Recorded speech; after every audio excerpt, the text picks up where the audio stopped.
Good greetings, I'm Rusty Dog. Welcome to Microsoft Flight Simulator, and today we're going to be taking a look at Concorde. Yes, it's finally here. This is the plane I wanted from day one when MSFS came out, and now it's here. So we're going to check it out, see how good it is or how bad it is, and we're going to take it for a flight. So yeah, I went ahead and got this. So thank you for channel support for allowing me to get this plane,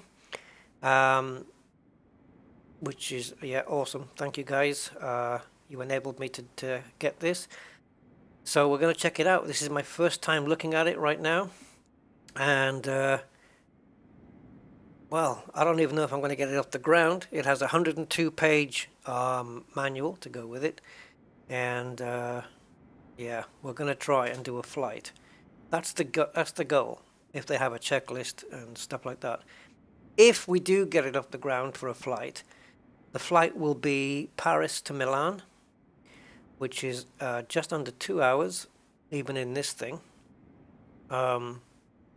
I don't think, well, actually it says 2 hours on the map, but I'm not sure that's going to be the case. I don't know. We'll have to see, because if it takes just over 3 hours to get to JFK, we'll have to see. So this is all new to me, guys, so we might not even get off the ground, but at least we'll take a look at it.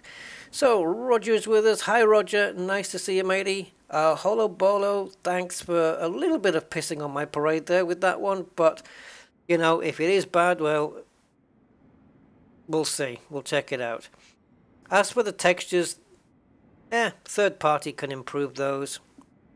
As for the model, they did model this originally in Flight Sim X and P3D, so it could be that they're just using that model rather than doing something a little bit more detailed, which would be a bit of a shame. They could have maybe just taken the model, and I'm sure they have done some things to it to make it a bit more detail, but there's not a lot of detail on Concorde anyway. It's just pretty much a white tube with some very small windows.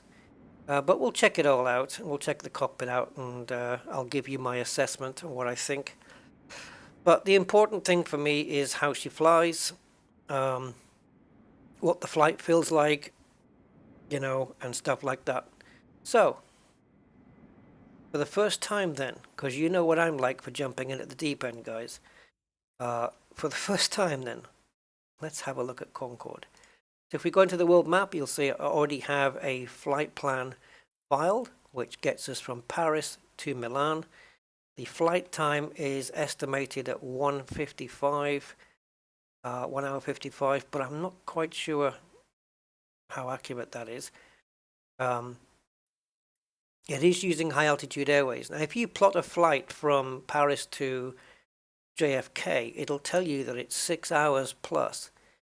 But then when you switch from VFR to high altitude airways, then it goes down to 3 hours and 15 minutes. Now, what is this that's just crept in? Okay, this little green bit wasn't there before, guys. Let me see if I can dig my way out of this thing, because if not, I'm just going to fly. I'm just going to hit direct, and we'll just go straight in direct. Yeah, let's just choose direct. I'm not going to pee about with this. We already have an approach anyway. So basically coming through here, making a right turn and flying down. Yeah, this is assuming I can even get the damn plane started. So yeah, 1 hour 19, 352 nauticals. Hey, Mr. Budman, member for 7 months. Oh man, thank you, Mr. Budman. 7 months, that's very kind. 9 a.m. here and working. Good background music.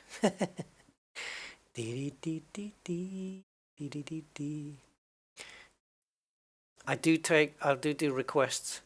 Fly me to the moon. Right, anyway, so Charles de Gaulle. So, of course, Concorde can go to, I think it cruises around 50,000 feet, but it can hit 60,000. It can fly at Mach 2. twice the speed of sound. Yeah, all that stuff. And it used to have a few different routes in its day, back in its day. I haven't looked up too much history on it, but it used to have a few different routes going back, some in South America, some like Barbados, Miami, but all that was later canned, and the only routes that were left were Heathrow and Paris to JFK. The girl from Ipanema. The girl from Ipanema. Something, something, and something, something. I don't know what it is. We should do a flight from Ipanema. And when she, what was it? And when she's walking, I don't know what is. I don't know what it is.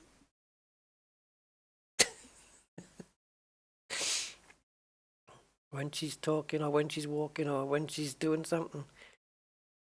When she's cooking, she's always cooking.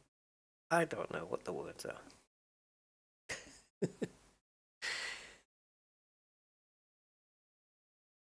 Oh boy, am I even ready for this? I don't know. Have I made a duff purchase? Should I have waited for the reviews? See, reviews are all well and good, and you can go by those. But at the end of the day, they are just someone else's opinion. And while they may essentially be right on most things, you're not going to agree on everything. You know, they're going to maybe say the plane's not as good as it could be, and that might be perfectly true. But then there might be other opinions that they have which you don't agree with. You say, no, I think that's okay. I think I like that. You know, we're all different. But as I wanted this plane from day one, I was hoping that Concorde would come.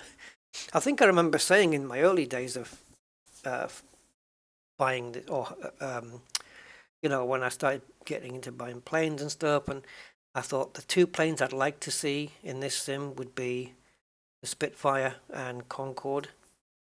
There was one other plane, but that is also being done, and that's the SR-71 Blackbird. So we've got 2 out of the 3 already. The Blackbird is kind of special because it can fly very high, and it constantly leaks fuel, that plane. It does. When they park it in the hangar, they have to put a big tray underneath it to catch the fuel. It's constantly leaking. I know it sounds scary, but it's true. It's like having a leaky petrol tank in your car. It's just the thing of the Blackbird. Here we go then. Oh God, please give me decent weather. I mean, we've got daytime. Oh no, are we going to even be allowed to take off?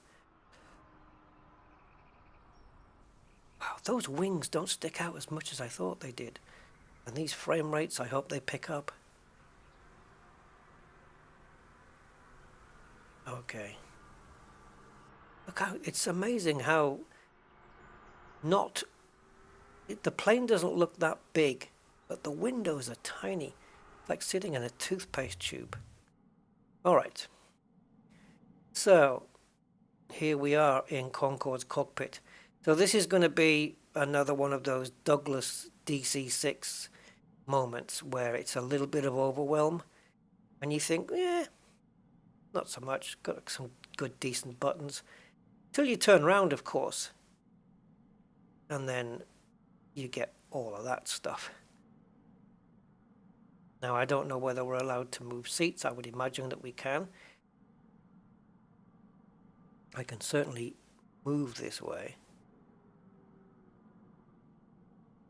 Okay, so textures are okay. Textures look fine, I think. They're not too bad. Oh, guys, we're getting some terrible... I just clicked the button here and now frame rates are dropping really bad. Okay, have we recovered? Yep. Okay, well that works. Just random buttons just to see if they work. Surely not every button here works, right? Well, yeah, it does.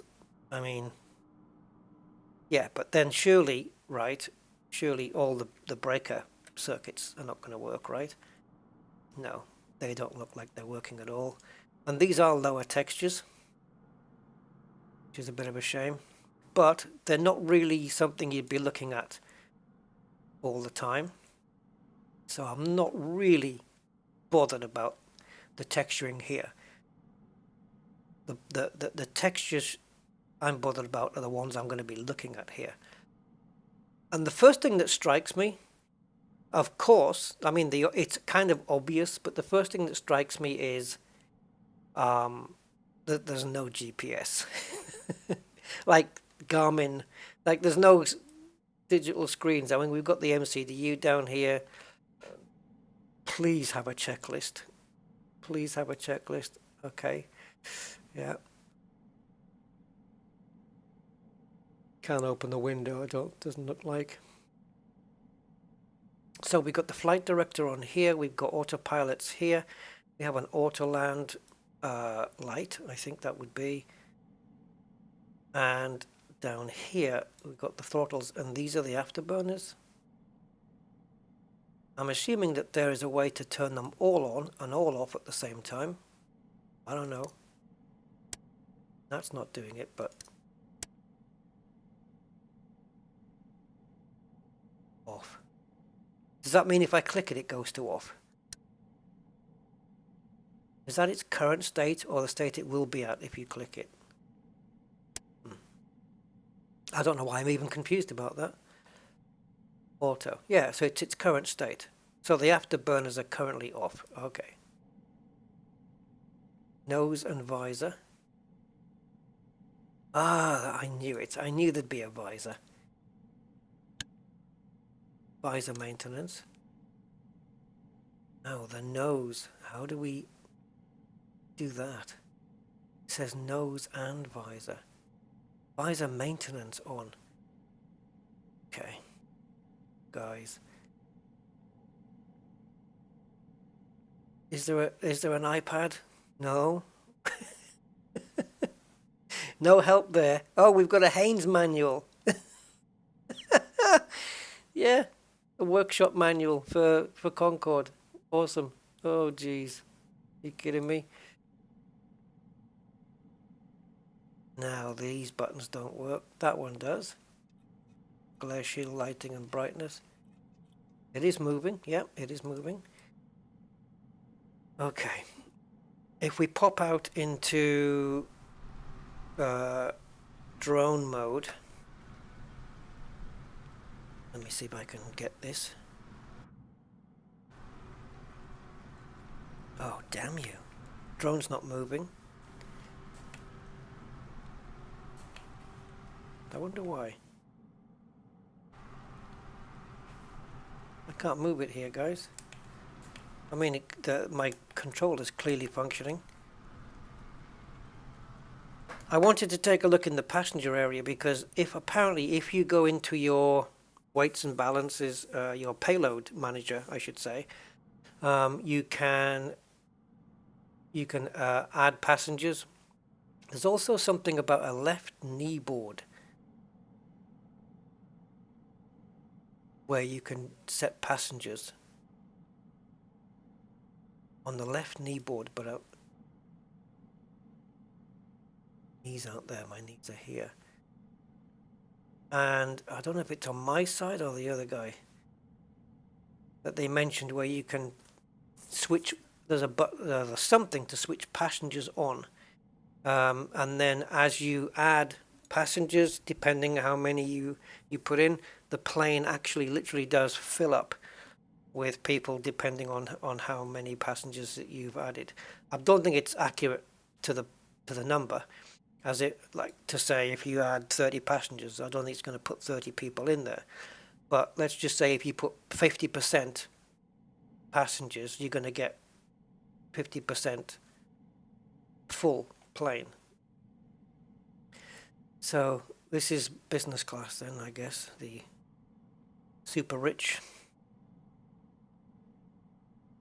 This is their seating, and as you can see, there's not a lot of leg room here, guys. And this is These are the best seats in the house. Tiny, tiny little windows, and it's raining. It's raining. Great. What a great day to do Paris to Milan. Ibex the Goat. Hey, Ibex. Oh, and hello. Yeah, sorry, guys. I've missed you guys. Joker Man, GTX Ola, Steve Zodiac. Welcome, everyone. Sorry, guys. I just got distracted there. Very unlike me. And Ibex, yes, and Mr. Budman, one and only. Blackbird has very little fuel at takeoff. Once airborne and warmed up, things start expanding. And then it gets its fuel for its mission from a tanker.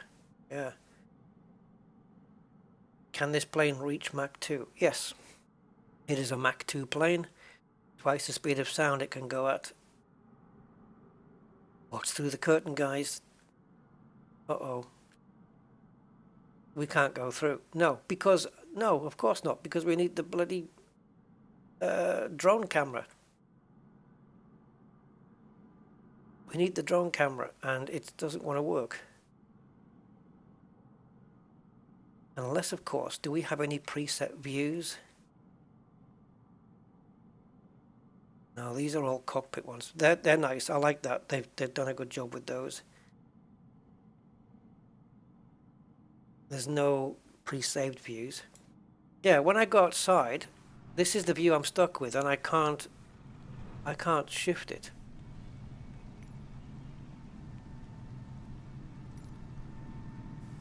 Why can't I move this?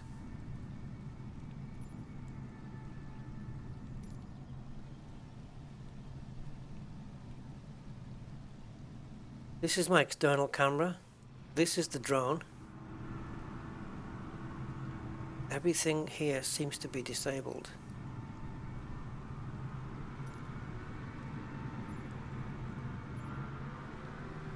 Okay. Alright, that was a bit weird, but yeah. So we should be able to get into Concorde's... let's not go into the engines. Or the thing. Oh, yeah, okay. I'm not sure. Is it supposed to be like this, or is this... Yeah, this is very basic modeling. No wonder they didn't want us in here. I'm sure we've seen screenshots where it isn't like this. Maybe the screenshots, they only showed us the business class and not in here. This is very disappointing. I mean, they're basically just square blocks. Yeah, that's a bit shit, guys, to be honest. I did hear somebody mention that one of the DC Design's previous planes for MSFS was not up to par. See, this is what I was expecting. I'm expecting these seats throughout the entire aircraft. Properly done. You know, put some friggin' passion behind it, guys. Jesus, you're charging people... This was $27.99 for me. £28. Jamie Coyle. Hey, thanks, Jamie, for your sub. Very kind. Yeah.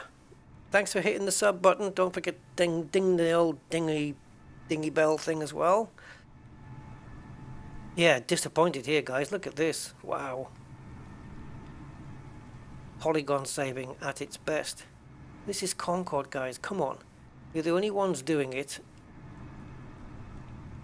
See, this is where the difference comes up. I mean, look, this could not be simpler graphics if you tried.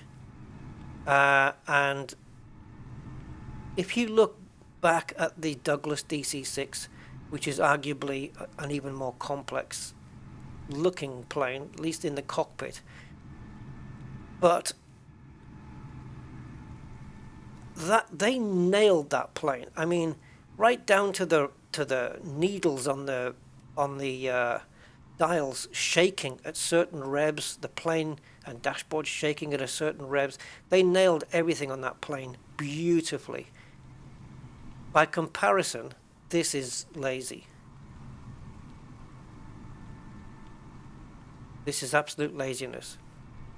Maybe they don't put too much priority on seeing passengers. But when people are streaming this sim, you know, they want to be able to show off things like this, you know, and maybe show views out the window. I can't get the camera slowed down. You know, to show views out the window, say from the wings, stuff like that. That rain's very good at getting into all that glass, considering the,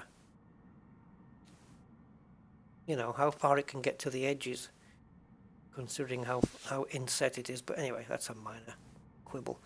See, here they've done a pretty decent job. Okay, the textures are not fantastic, but they're what you would expect in the cabin area. But see, and even down here, you've got all of this with the champagne, and this is all cool. This is fine. You know, they're not super high res textures, but I'm okay with this. This is good enough for where we are. But in the actual, I mean, I've just had a thought. Yeah, if they want to differentiate, like, look at this. If they want to differentiate, like what's happened here? Just business class just disappeared. How is this happening? If they want to differentiate business class with economy, if there is an economy, is there an economy on Concorde, or is it just first class? Because there's certainly a differentiation here. I mean, you've got the hard, crappy seats, and we've got some fairly comfortable ones. Yeah, I mean, DC designs, come on, guys. We need an update that fills out this passenger compartment correctly, so it doesn't look. This is insane. This is insanely bad. This is probably the worst I've seen in any aircraft that I bought. I think a lot of people are going to find themselves disappointed with this. However, having said that, what's important is how she flies, right? Does she fly good? Does it sound good? Does it feel good when you're in the cockpit? Because this is, as a flight simulator user, this is your office. This is where you're going to be. And this is what counts, as opposed to looking at passengers. So, but still, even still, they should have put more effort into the interior there. That's pretty bad. I mean, that's as basic as you can get without just removing the seats altogether. So that's disappointing. So I'm hoping that the rest of the plane, that being the checklist, the startup procedure, the sound of the engines, the sonic boom, the flight experience, is going to make up for it. Hi Brandon, am I going to fly? I don't know is the answer to that. I don't know. It depends if I can get the plane. This is my first look at it. And I don't even know if I can get it started, or, you know, I don't know. I'm hoping to, because I have a flight plan to Milan. We're in Paris at the moment, and I'm hoping to fly to Milan. That's the hope. Now, what's happening here that we're so far away? So this is the outside. Let's take a look at the outside. In fact, we should do this as well with the drone cam. So modeling on the model itself. Oh, by the way, we're Jason McLovin. Hi, Jason. Can the plane reach Mach 2? I know you asked me that question, but I'm just saying hi. Andy K is with us. Hi, Andy. Nice to see you, man. And Yaniv Nadel says the Concorde looks like an NSX. It does. It looks like an FSX convert at the moment. It probably is. You know, all those lovely screenshots and all those updates they kept giving us about, oh, we're working hard, we want to bring this to you, and blah, blah, blah. Yeah. See, the problem with doing something like this, guys, right? Concorde is one of the most iconic passenger planes on the planet. Okay? And if you're going to be the people that say, let's do Concorde, at least have the decency to put some passion in and make a really good job of it, rather than just, oh, let's take the model from P3D or you know, or Flight Sim X, and just pop it in here and make it compatible with MSFS. That's not good enough. Not good enough, guys. You're charging money for this, and it's simply just, it's not going to cut the mustard like this. My mouse, look at this. What's going on here that my mouse is freaking out? Look at the mouse movement.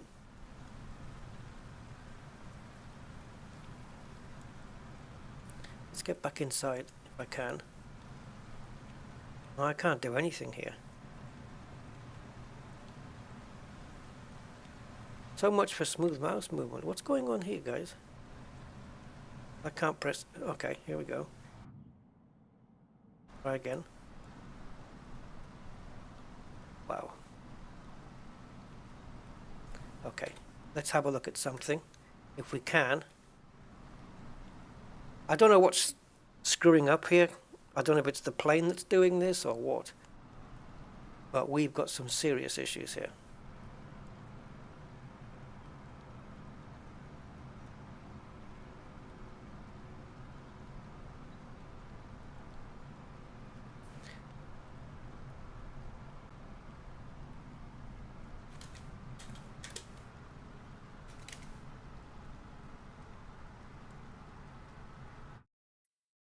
Okay, am I back? I'm just going to have a look at my Windows just to see if anything is running that shouldn't be running.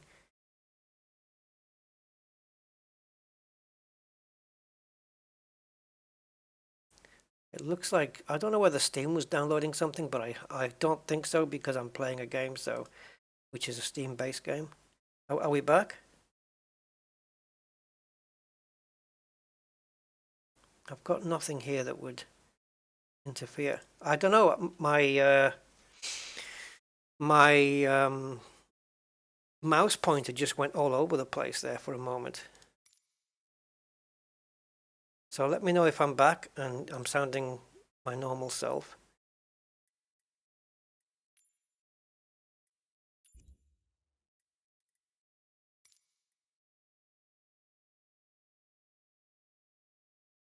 Yeah, just change the, just go to settings and just change the resolution back up again, I would suggest.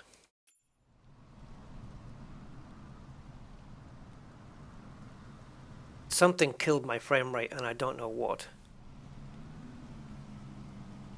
I wonder if the reason that they kept it all... I don't know what's going on then. Please don't let it be my new router.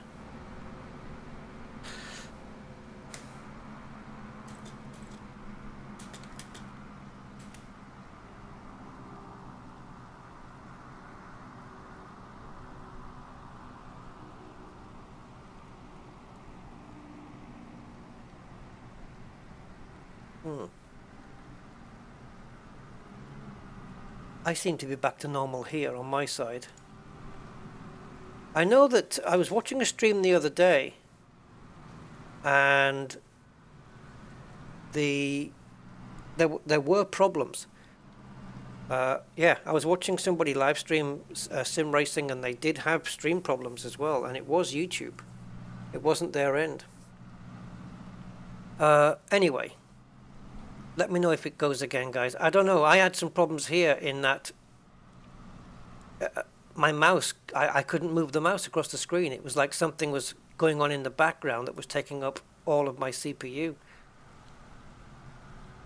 So anyway, let's get back in here because we need this camera. Wow, why does the drone... Okay, never mind. I was gonna say something there, but it's not relevant anymore. So let's go back here. I don't know why it's not fixing on free camera. I don't understand this. Anyway, I forgot where I was, but yeah, I was basically berating DC Designs for not putting the effort in, you know, and then asking £28 for a half-assed attempt at a really iconic plane. Yeah, they screwed it up basically, I think. But if it's going to have to fly amazingly to make up for this. That's if I can even get it off the ground. And I don't know why we have two tow tugs here, or whatever they're called, towing trucks. Not sure why there's two of them here. But look at those frame rates, guys. Okay. So what do I think of the model? Well, I don't know. I'm not going to bother putting up the jetway to it today. Well, maybe I'll look at that in another one. Let's see if we can get this thing fired up. So if you pop back inside, see what the frame rates are at here. Yeah, I think considering that they haven't gone super complex, I'm getting better frame rates with the Airbus. With the Airbus, at least I can hit 30, 40. It might be to do with the weather, you know, that it's raining. It might be to do with the airport. I don't know. But anyway, let's turn this off because we don't want this on. All right. So, next question. Does it have a checklist? It does. Okay, that's a plus point. I'm not going to go through this because I'm just going to assume that all this is in the correct place anyway. Is it an interactive checklist? Okay, let's go through. So landing gear down, obviously. Parking brake on, I would imagine it would be. Flight control blue inverter on. Is it interactive? It is.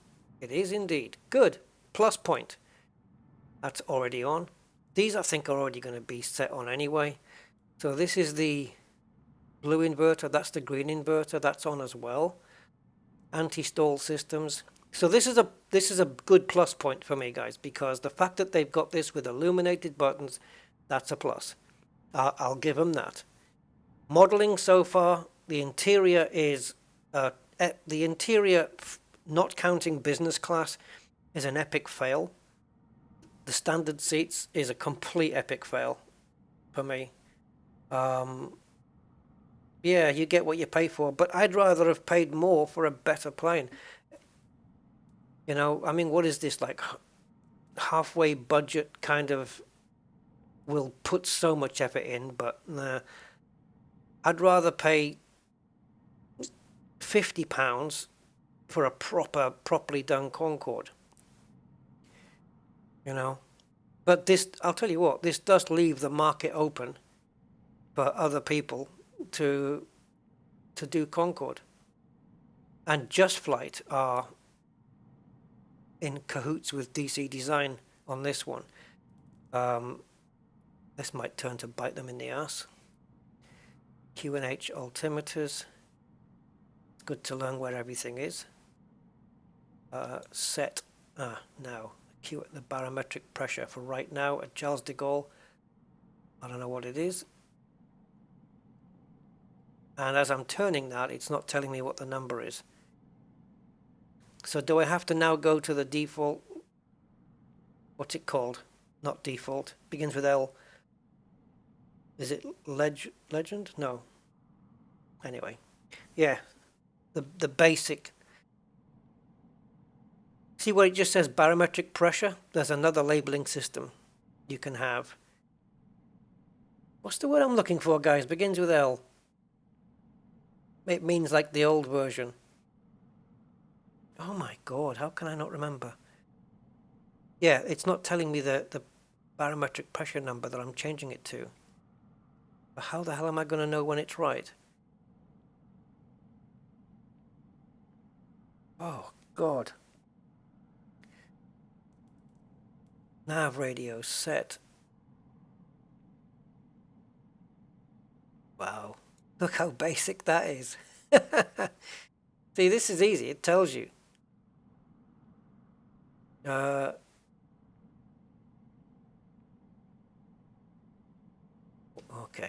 I don't know what's going on with this. Megahertz and kilohertz.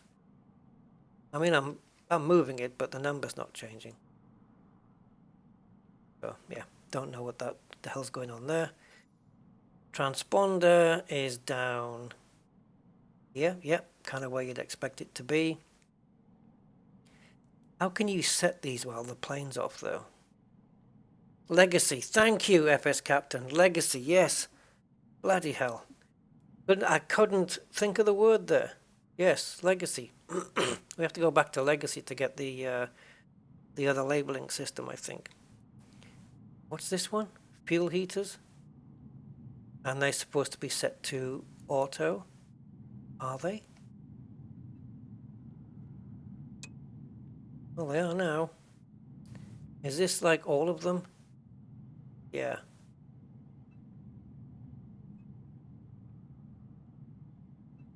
Okay. So that's the fuel heaters done. Engine recirculating is on shut. Yeah, they all are. Secondary air doors on auto.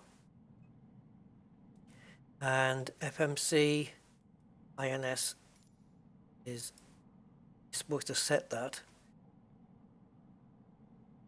to what?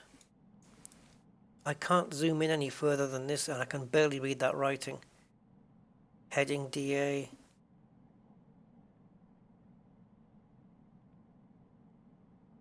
I don't know what to set it to. I'll just leave it there. Seatbelt signal. Aren't we supposed to power this plane up? This is before engine start. What about the actual, like, turning the batteries on?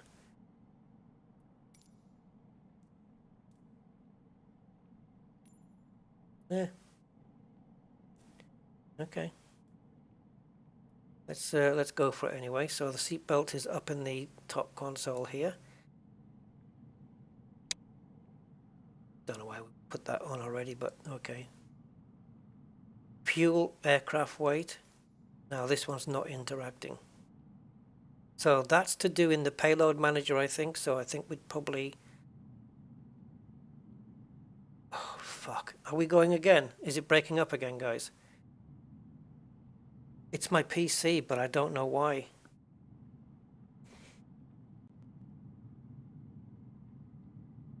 Oh, it's the game. I think it's the game.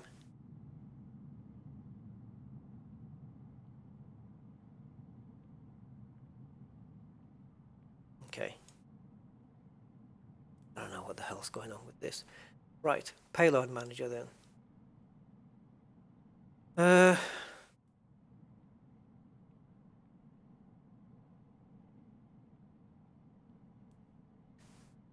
So we definitely have enough fuel to get where we're going, so I'm not going to bother with any of this. We've got passengers, apparently. Business class. We've got 3 business class. I don't know how to do anything else. Like the cheap seats, the square seats. But we certainly have people in these 3 business class entries. So I'm just going to leave everything as default. Beacon light on. Batteries first, I would imagine, but hey, whatever, right? At least it'll be switched on by the time we get the batteries on. Throttles idle, yep. Engine feed pumps to on. Maybe we should go to the correct. Which one is it going to be? There we go.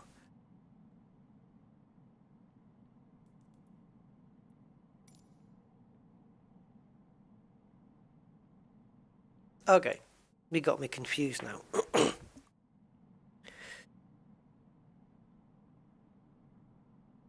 Why would you LOL at whether I've flown a Cessna in real life or not? I don't understand, Commander Mario. Explain. I know I'm not getting the joke. Anyway, so the engine feed pumps here are... Oh, God, it's like playing a mini game here. We'll follow that arrow. Let me see if I can find which screen gets me over there. Okay, none of these get me over there. Ah, this one. Yes, 0. Cool. Okay, they're all on. Okay, so engine start.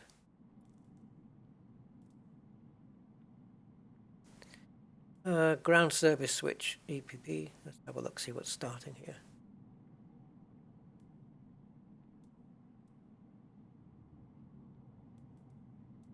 Okay. Bit dubious about this, but we'll see. So, ground service switch on, ground power.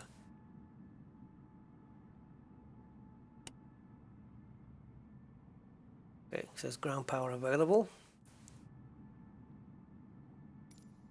ESP switch. Oh, the plane's got ESP, cool. It'll know what I'm thinking.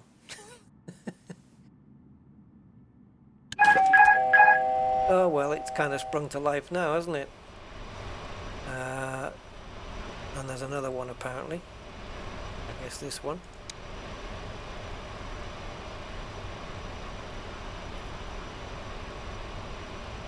And this one needs to be set to on.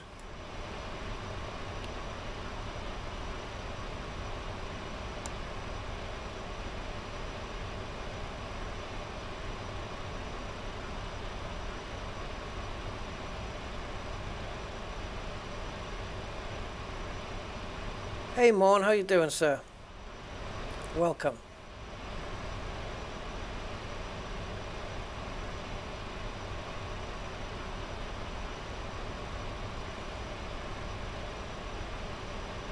Hi Brandon. Are you asking me who I'm talking to? I'm talking to everybody who's watching. Right, what do we got now? Engine bleed valves. All 4 on.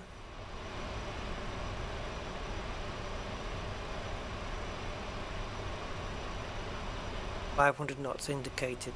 500 knots is Mach 2 at 55,000. Okay. I wanted to do a flight that was long enough to try and get me to a decent altitude and also going that fast as well. So engine bleed valves.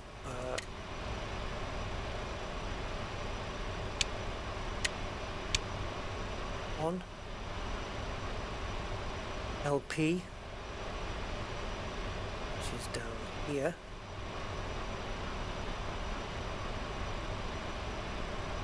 It says all 4 on, so okay, 1, 2, and I guess these, right?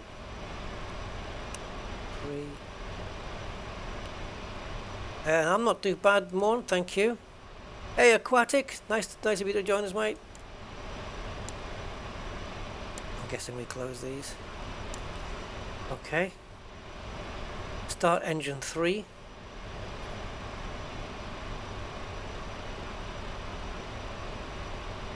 Is it that simple? Check engine power levels, in green and started. Really this simple?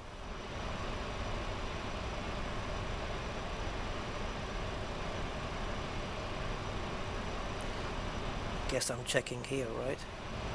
Oh yes, yes, yes, we have. Can we hear it? Yeah, we can. From the outside. This is where you hope that the parking brake is on. Okay. It has to go into the green though. Now these are color coded obviously for a reason. Green, green, yellow, blue, blue, yellow. That looks like it's going up nicely. So it's engine 3, engine 2. Then you request pushback. And then engine 1, engine 4 is down there. Wow. So I guess we're starting the inner engines on both wings first, then we get pushback and then we start the other two. Well, that's in the green now, so we're good. So let's go to engine 2. Oh, I still have to go over there. Sorry, press 0. And let's start engine number 2. And whiz back over. So as far as the checklist is concerned, this is fine. Absolutely fine. They've done a good job on the checklist at least. Okay. So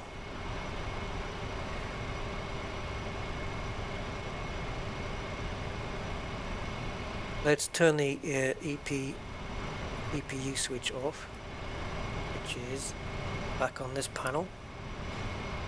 First time flying this one, guys, so yeah, a little bit new on this. Is it just this or is it both? That's inoperative. Alright, APU, I guess. APU, EPU, I guess that's the same kind of thing, right?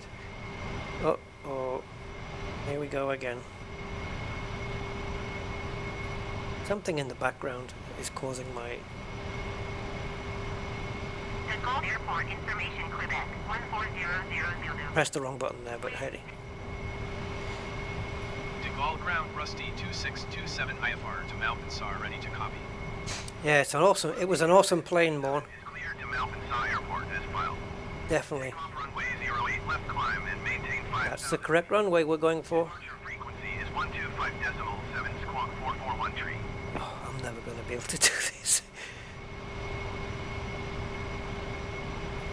Rusty 2627 cleared to Malpensa Airport as filed.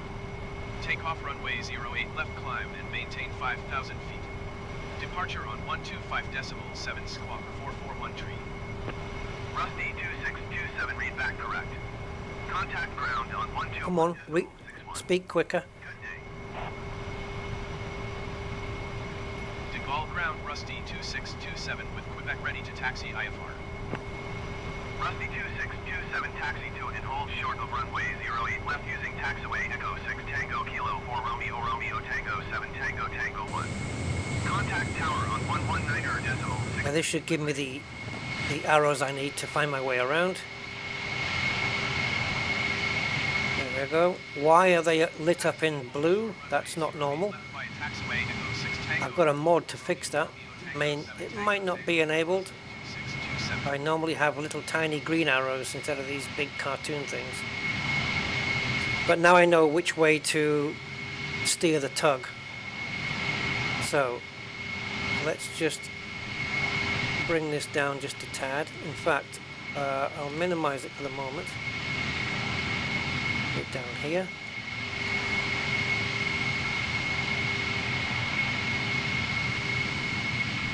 Seems very sluggish, the flight sim at the moment. Alright, wrong one.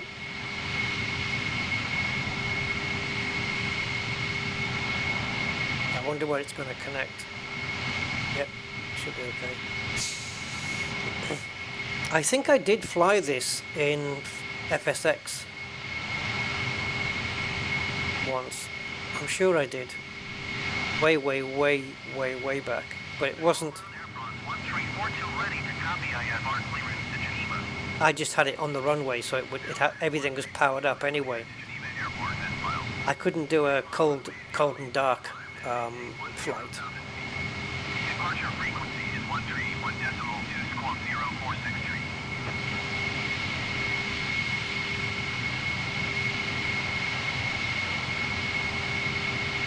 Now we are supposed to be powering up the other two engines right now.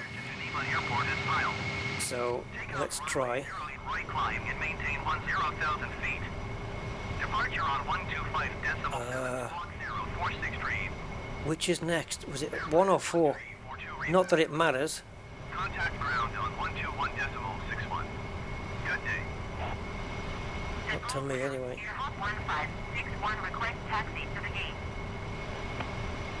Airhawk 1561 taxi to gate Kilo 21 using taxiway Sierra Sierra.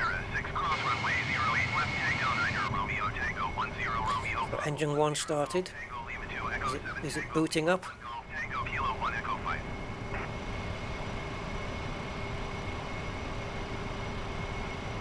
It would appear it's not. Golf Ground Air France 1342 requesting pushback. Air France 1342 pushback request accepted. Okay, we have a problem. Golf Ground Air RTS 15. Firstly, we got too much radio chatter for my liking. Air RTS 15 is cleared to Mauritius Airport as filed. Takeoff runway 08 left climb and maintain 10,000 feet. Departure frequency is 119.85 squawk tree 222. And engine 1's not firing up. 1561 hold position caution the departing generic. Air RTS 15 cleared to Mauritius Airport as filed. Takeoff runway 08 left climb and maintain 10,000 feet. Departure on 125.7 squawk tree 222. Air RTS 15 read back correct. Contact ground on 121.61. Good day. Air Hub 1561 continue taxi.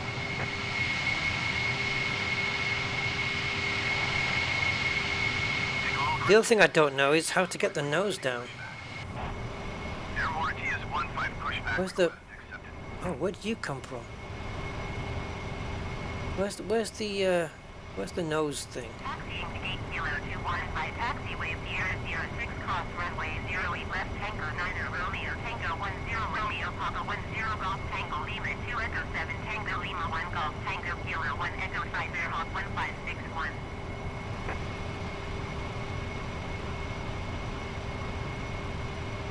This is just visor maintenance. What does that do? Air France 1342 in Quebec ready to taxi IFR.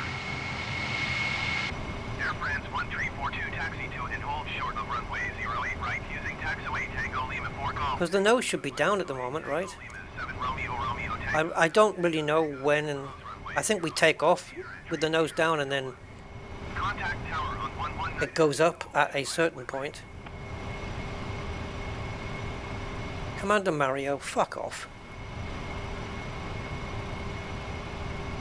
Taxi to and hold short runway 08 right using taxiway Tango Lima 4 Golf Tango Lima 5 Echo 8 Tango Lima 7 Romeo Romeo Tango 7 Tango. Some people are so desperate to be assholes. Left Sierra 3 Sierra Victor 1 Air France 1342. Why don't you step in and do it? Air France 1342 hold position caution other traffic.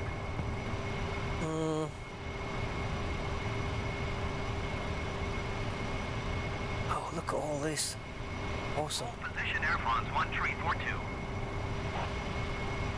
I'm looking for the nose control. It might be up on the top console. Or it might just be here. Ground Air RTS. No, that's flaps. Wait a minute. Whoa, whoa, whoa, whoa. Air RTS. Oh, okay. I got you. I got you. Runway 08 left I using gotcha. taxiway Bravo 1 Quebec Bravo 12 Bravo Echo Tango Fox. Does anyone know where the 2 Golf 4 Tango Foxtrot. where the nose control thing is? Bravo 1 Foxtrot Foxtrot November 4 November Uniform Uniform Tango 4 Charlie Uniform Tango 2 Tango 1. Contact tower on 119.63 when ready. No smoking. Steward calls. Taxi to and hold short runway 08 left using taxiway Bravo 1 Quebec Bravo 12 Bravo Echo Tango Foxtrot 3 Tango Foxtrot 2 Golf 4 Tango Foxtrot 1 Echo 1 Golf 3 Tango Bravo 1 Foxtrot Foxtrot November 4 Taxi lights. Uniform Tango 4 Charlie Uniform Tango 2 Tango 1 Air RTS 15.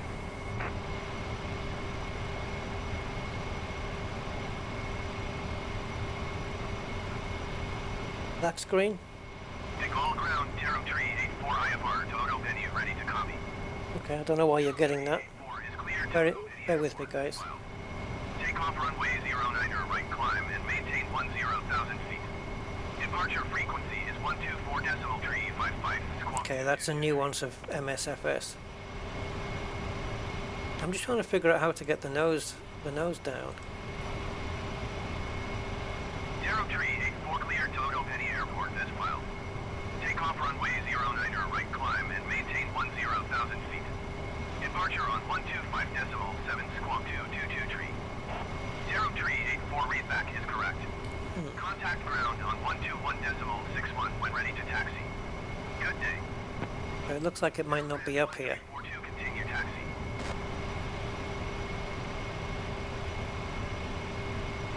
Takeoff ground Air France 7730 ready to copy IFR clearance to Nantes. Air France 7730 is cleared to Nantes Airport as filed. Takeoff runway 09er left climb and maintain 10,000 feet. Departure frequency is 124.355 Ah, that's working now. Takeoff ground Tarum Tree 84 Cool. requesting pushback. Tarum Tree 84 pushback request accepted. Takeoff ground, Air France 10 IFR. Oh god. I want to turn this stupid radio off. Air France 10. Mario! Ridiculous person. Takeoff runway 08 left climb and maintain 1,000 Uh, feet. Departure yeah. frequency is 136.275 squawk. If you don't like it, you can fuck off. No one's forcing you to stay here. Roger, Air France 1342. Air France 7730 cleared to Nantes Airport as filed. Takeoff runway 09er left climb and maintain 10,000 feet. Departure on 125.7 squawk 0573. Air France 7730 readback is correct. Contact ground on 121.61 when ready to taxi. Good day. Air Mauritius 15 full position caution other traffic. I need to turn this radio off. There's too much chatter, way too much. Takeoff ground Air France 7730 requesting pushback. Air France 7. Okay. I want the nose down. I don't need to have it down right now, but I just want to know how to do it. I'm surprised it's not been mentioned in the checklist.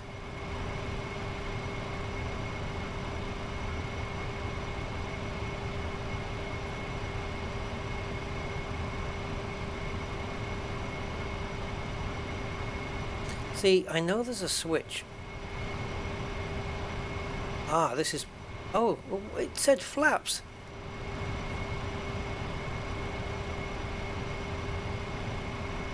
You did say flaps.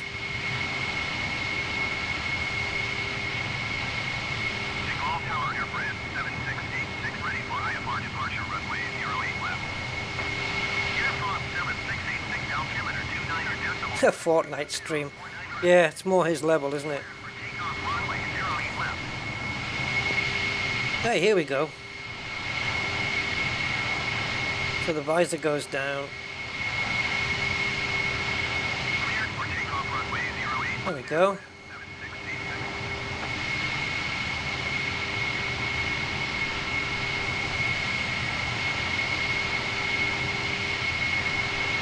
Cool. Okay. I don't know why my thing keeps doing like this. Right. Let's go back to where we were.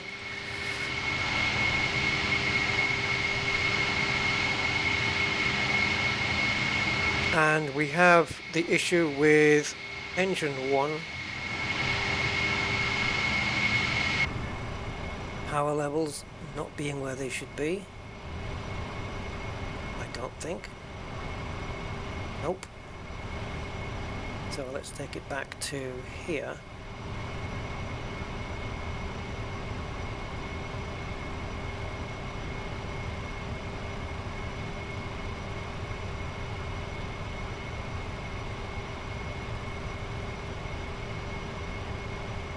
Yeah, definitely mislabeled. Let me bring the camera down so I can see these positional switches a bit better.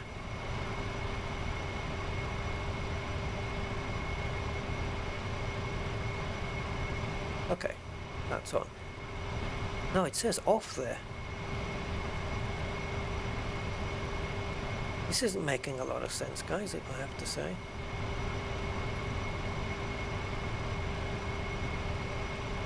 Set starter to on. And yet it says off up there. And it looks like 2 and 3 flip themselves off automatically once it's done then. Good day.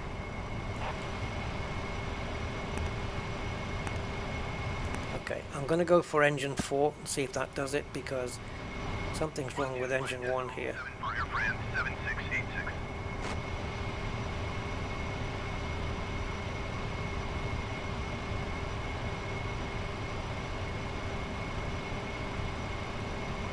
Unless I'm reading the wrong dials. But to me this is engines 1, 2, 3 and 4. 2 and 3 are fine. But the other two, not so much.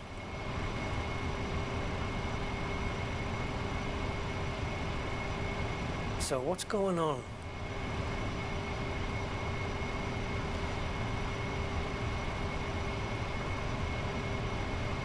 The only thing we've done in the meantime is turn the EPU switch off, which, I don't know, it shouldn't make a difference, but I'm just going to put it back on again, because I don't trust what's going on down here. Oh, yeah, now they're firing. So this EPU switched it off? No, not until all the engines are up. I have to remember that one. So the checklist is not quite correct then.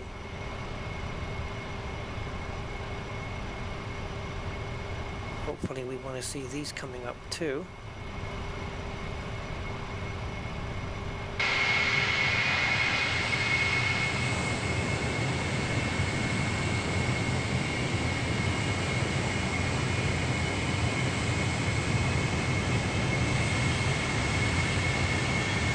It is an awesome aircraft, Martin. Yeah, it's, you know, like I said earlier, it's one of the most iconic, well, probably one of, yeah, it's probably the most iconic passenger plane ever, isn't it, really? Flight controls full and free, I would say so, but we can check them.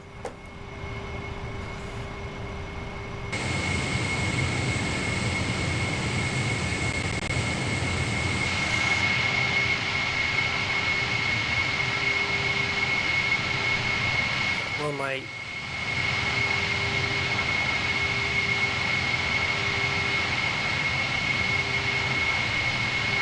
yeah.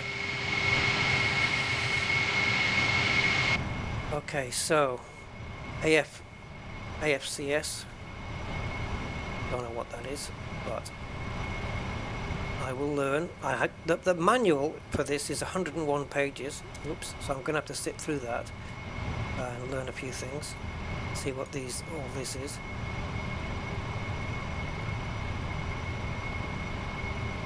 Okay. I think now we can turn that off. Right, anyway, let's do this.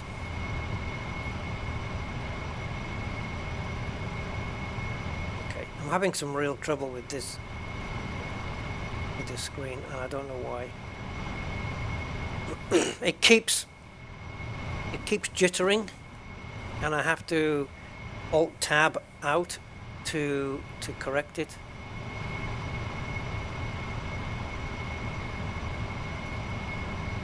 Where is this pointing to? That's not AFC and trims. That's not this button. So this isn't working. Oh dear me. It's all breaking down now, isn't it? Stab and field switch is all engaged. Stabilizer. And do we have a little pointy? No, we don't. But now I have to find this, which could be down here, or it could be up on the top. I know the stabilizer switches on the DC-6 are down here, but I'm not sure whether they're going to be here on this plane.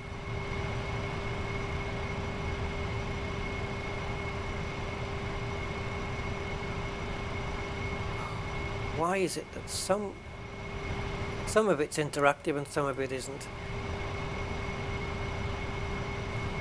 Makes me wonder what they were doing when they were spending so long getting this plane ready for release. What the hell were they doing?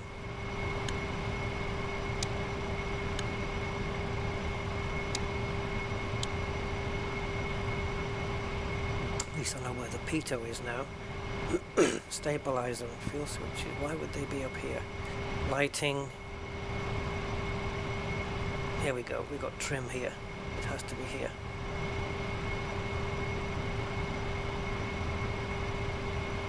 He says. So we got fuel here.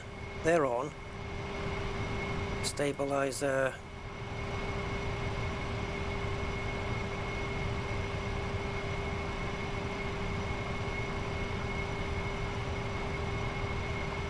It is lit up, look. And they are all on, right? That's on, says it. Yeah, all engaged. So the stabilizers and the fields are up here. Fine. Engine anti-ice as required. Now then, should we set it? Because let's do it anyway, just in case. And hydraulics and electrics all within limits.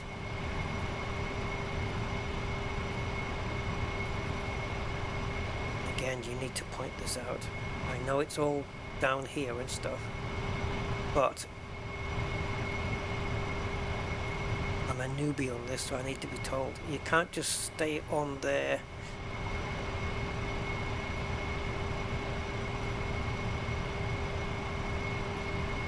Yeah, this one, so the hydraulics, electrics doesn't exactly point you to a rough area, not even to one of the gauges.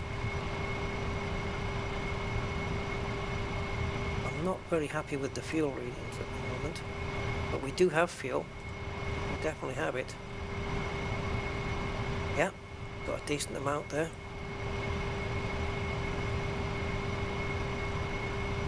Control E is the coward's way out, Sam. I don't do that. How else are you going to learn how to fly the plane if you just hit Control E? For that you might as well just not bother. That's like having a racing simulator and then having your friend sit in the seat and do it for you. It's kind of pointless. Right, obtain taxi clearance, we've done that. Parking brake off. Interested to see where this is.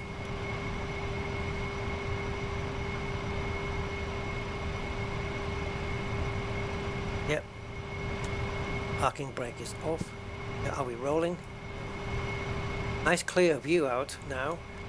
So, yeah,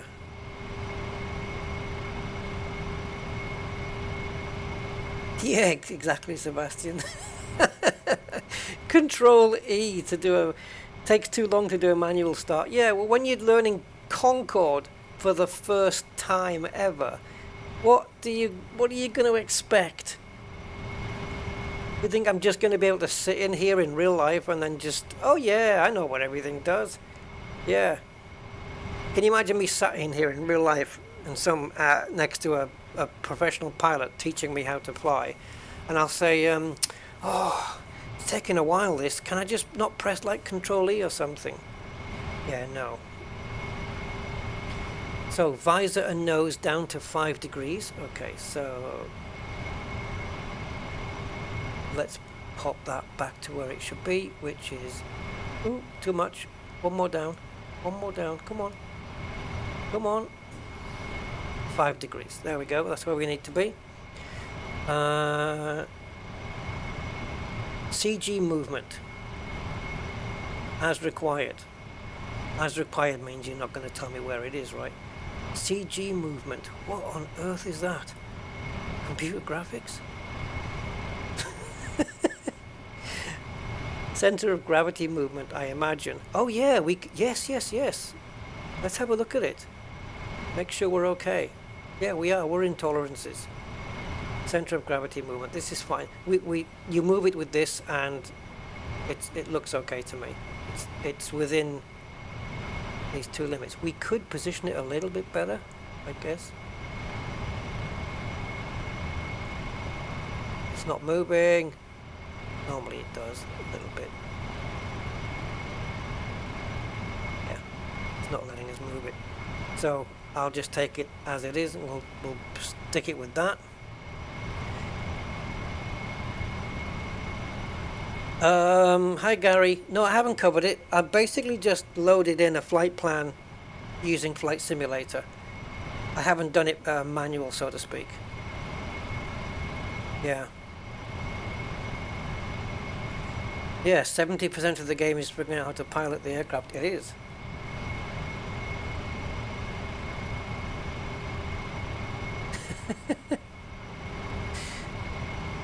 Yeah, I don't think I ever saw Concorde in real life. So, engine rating mode on climb. Okay, at least it's going to tell us that. That's set to climb. So I guess when we're in cruise, we're going to be switching it to cruise on both switches. And maybe these as well. Yeah, all 4 switches.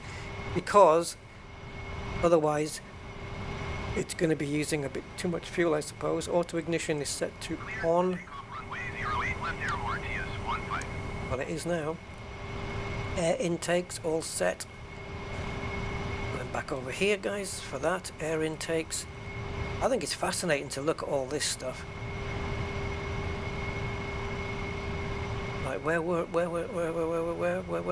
it is. Air intakes. Now, when it says when it says all set, which, you know? What do I do here? Engine intake, ramp engine, position lower, position raise. I don't know. Air intakes all set. To what? Lower or raise?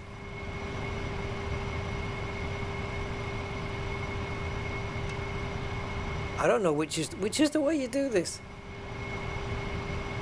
Well, let's see. Let's see if it flies. We might crash it when we take off. I don't know. Engine control schedule checked. What does that look like? Oh wow. Okay, so normal. Approach. So for approach then you just flick this switch into that mode. Okay. Wow, I've never seen that before. Right, engine 4 takeoff, N1 limiter 88%. Okay.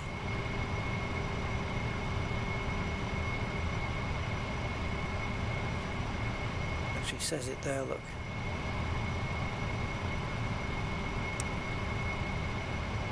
Now, have I put it on or have I switched that off?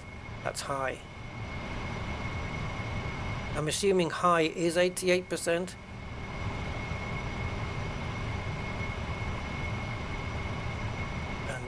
Why have you pointed me to engine 2-3 when you've just told me 4? And it's engines 1 and 4, not just 4 on its own.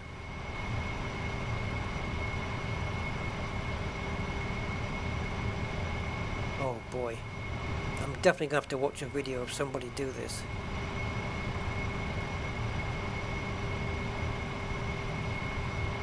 It's pointing me to this button, but that's clearly not the right one.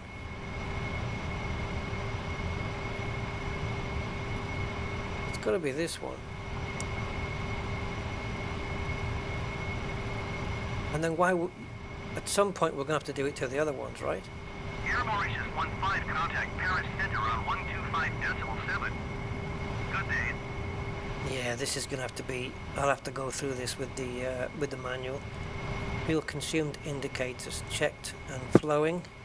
125.7 Air Mauritius 15.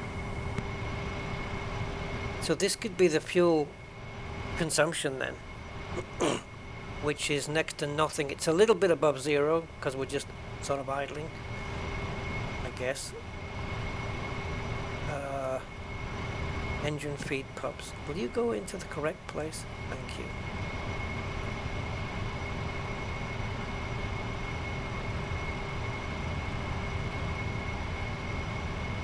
Oh man.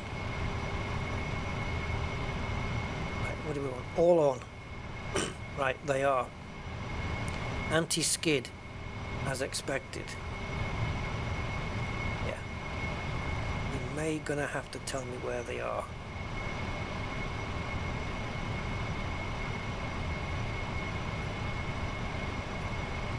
It's not pointing it.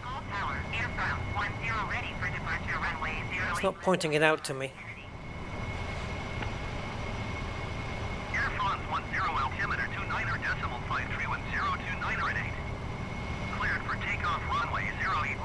I'm going to leave that one. Anti-skid. Trim tanks. Back over here again. We might as well just stay on this panel. Cleared for takeoff runway 08 left. Aircraft 10. What are we looking for? Trim tanks. It's jumped up back onto anti-skid again.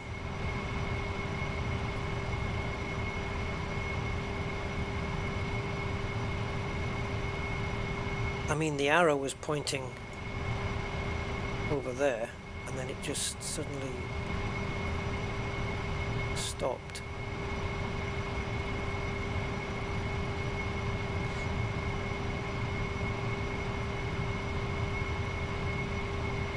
I'm definitely gonna have to watch somebody else do this. Low pressure.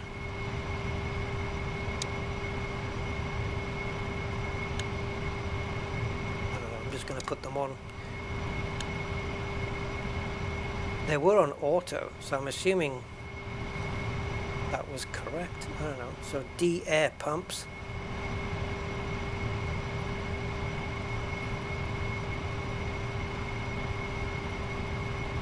These, I guess.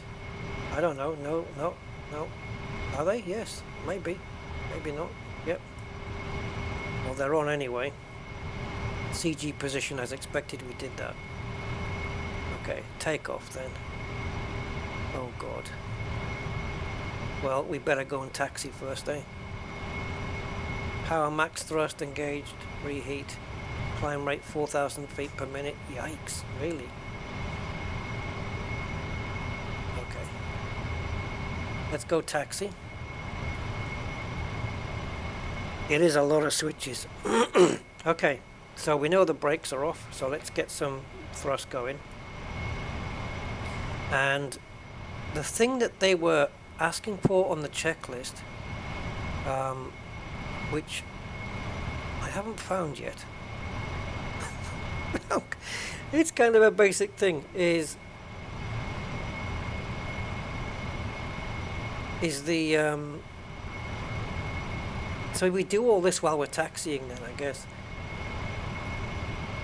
The landing gear. Where's the little... Oh, it is there. Okay. Didn't see it for looking. And now here, we know we have to climb and maintain that. I'm going to put that on. Just...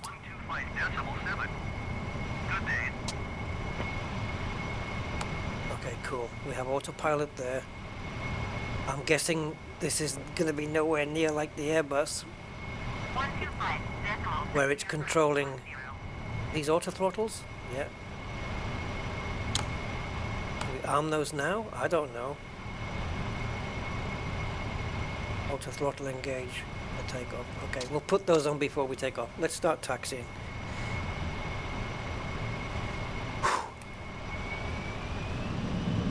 Oh my god, I barely touched the throttle.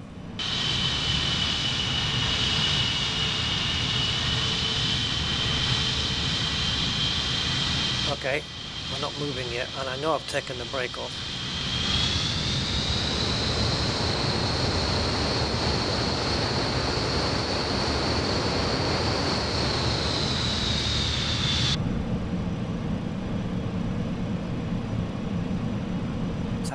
Sound is pretty good.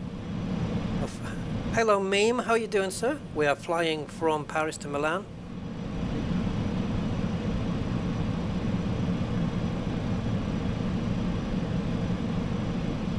No, I don't get too many trolls, thankfully.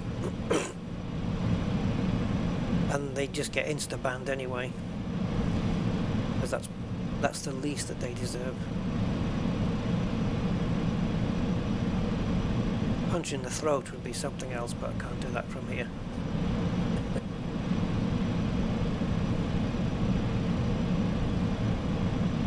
I'd rather have the sex bots.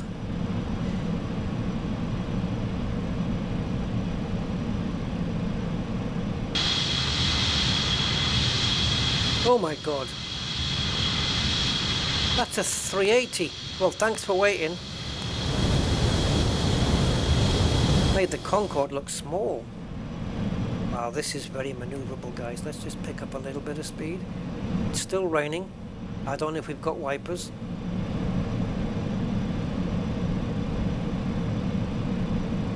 Sure we do. But do they work? And where's the button? I don't know. Come on, push.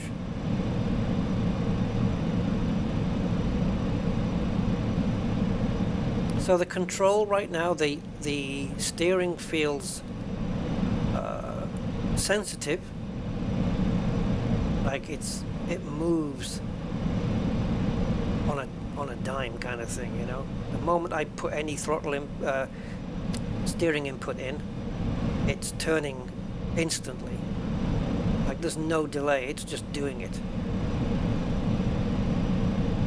It's very, very, very sensitive. And that's not a complaint. I like that. It's very direct. And I like how you can control the taxi speed. It's easier to control the taxi speed with this than the Airbus. Can you imagine if we made it to Milan? I mean, the weather looks awesome. Looking right in the distance there.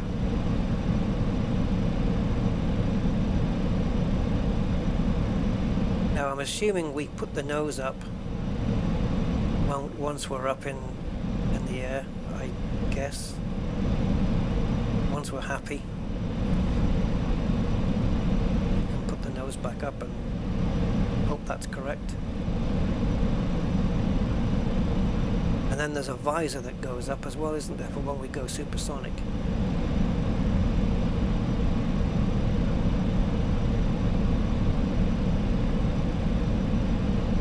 Look at the airspeed indicator though, which is here. 550 knots. 500 is Mach 2. Will we hear a sonic boom? I don't know.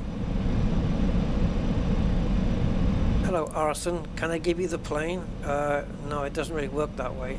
I'd have to buy it for you and I really could barely afford to do it on my own.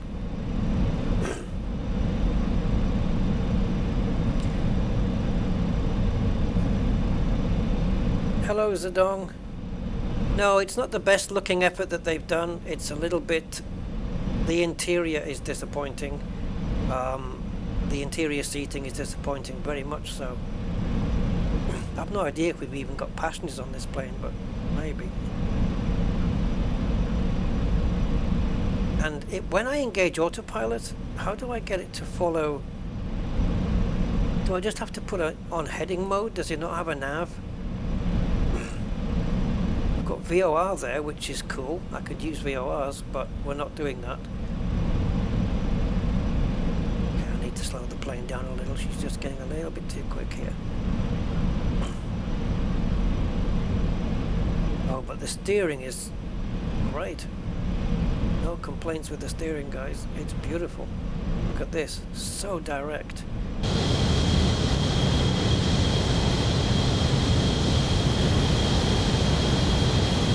There is plenty of traffic today from Charles de Gaulle Airport. It's funny, isn't it? You envisage a Paris to Milan flight to be all sunshine and nice weather, but not today. Today it is raining. This is real weather. Look at the turn on this thing. That's insane. I know the nose sits very much in front of the you know, of the undercarriage.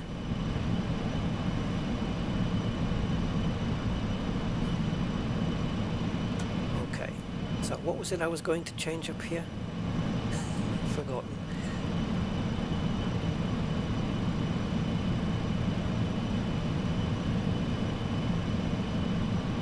What was it I said I was going to change just before the... Oh, I know what it was. Auto throttles. Put those on now. Now let's have a look here. Do we have heading?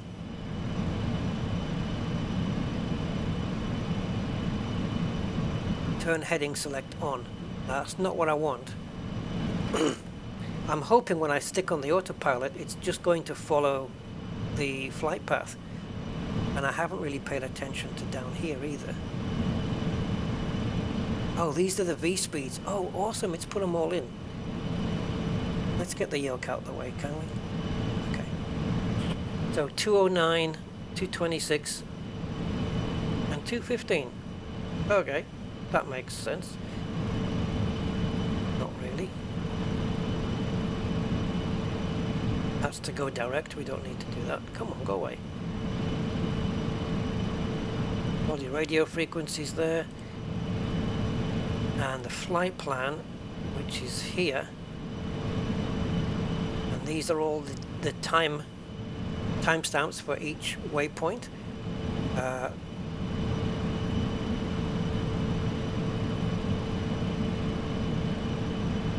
never going to get this thing down in time. Calculating top of descent should be fun.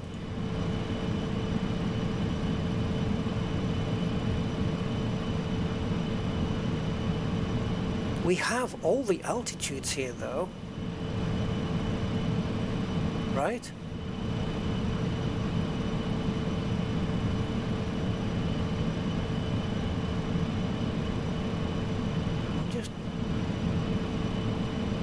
Is that what these are? Because, yeah. You're not expecting me to fly at 50,000 feet, surely.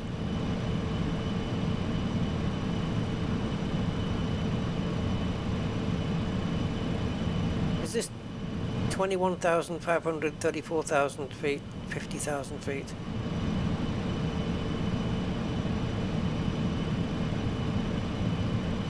Yeah, I'm going to be guessing all of this, really. Oh boy. Oh, INS for following the flight plan. Okay, I think I know where that button is. Isn't that up here? Yep, it's on INS right now. INS GPS, you're quite right. Yeah, INS GPS. Alright, let's see if we're all okay.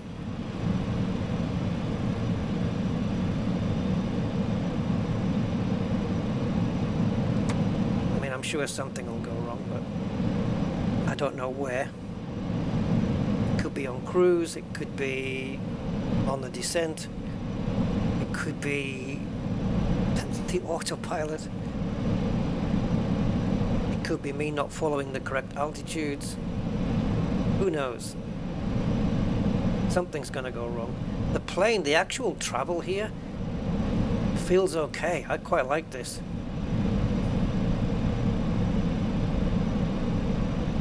And that sound, it sounds like my car's climate control, so it feels kind of warm in here, which is a weird thing to say. Now where have you got me going? Bloody... Where are you taking me? You're making me point the wrong way, you stupid fool.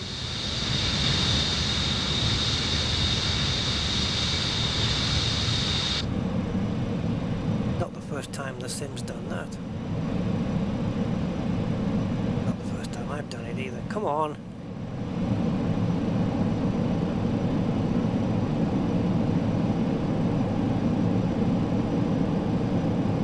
Trying to do a really tight.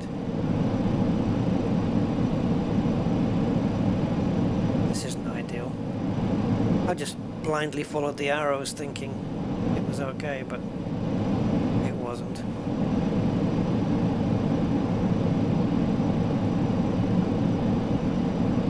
Okay. So the only thing left for me to do, I think, is just set the flaps. And, well, they haven't got flaps apparently. So, yeah, let's just go for it then. Once we get this convoy off the runway.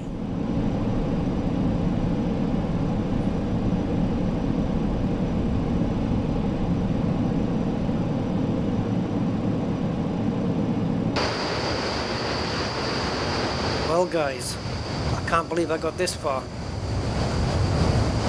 Are we clear? We are clear.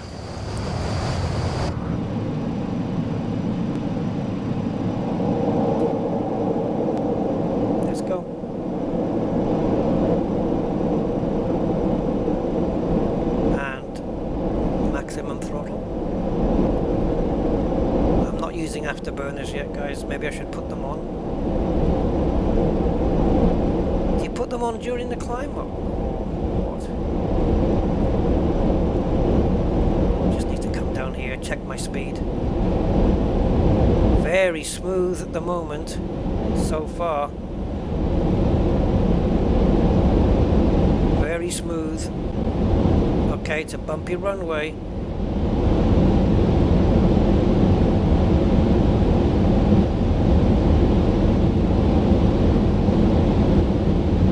Oh my god.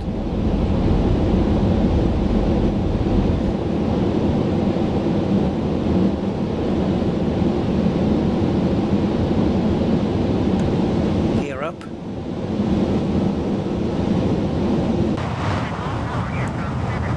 Whoa, look at the effects here.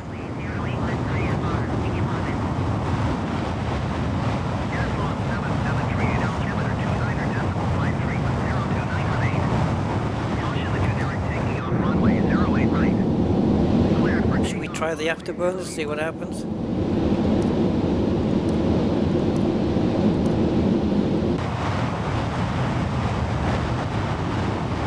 I don't know if there's a way to engage them.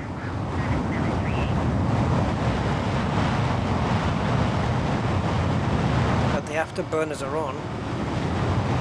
Oh, so fidgety.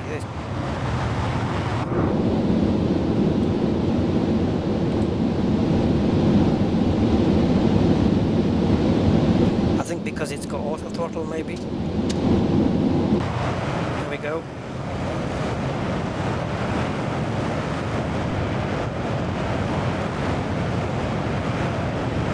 Bit of fire in the belly.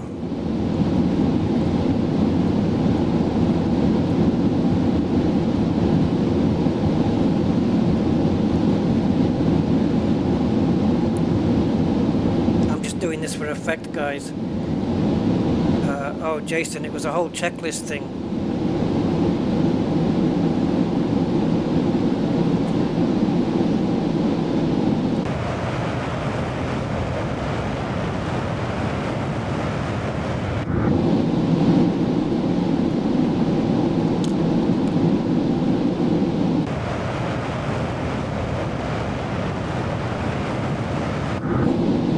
Okay, so we've seen the afterburners. Let's get them off.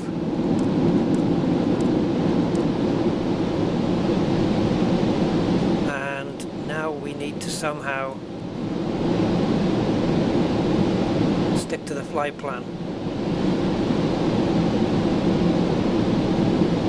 So let's get AP on, see what happens. I'm guessing I only need the one, but I'll put both on anyway. But I should only need the one. Are we icing up already?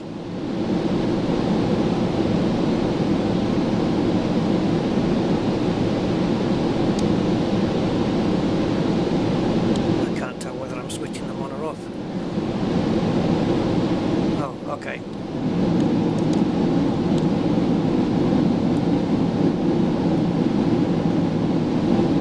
Are we flying in the right direction? I have no idea.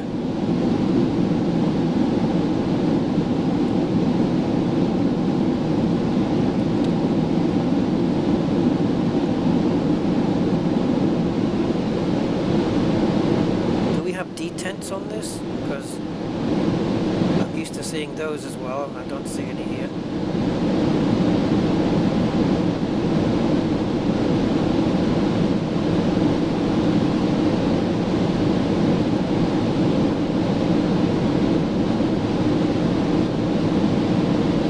Okay, we're not on the flight plan according to little nav map, but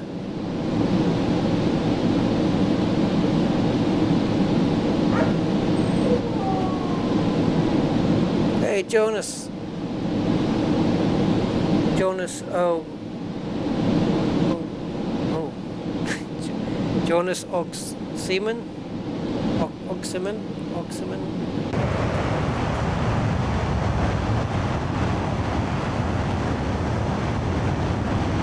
Well, I don't know if we're on the right track. We're turning the wrong way, really, for the flight plan, but hey.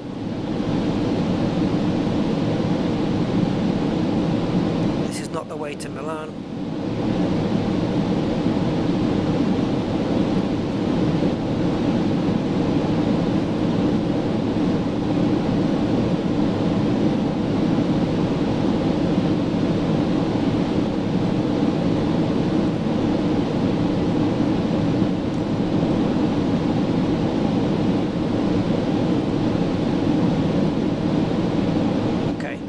I've done a direct to, and I've just told it to go direct to this point.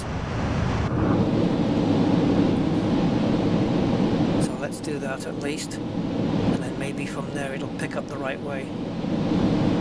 My altitude at the moment, I don't know. 5,000 maybe? No, 29.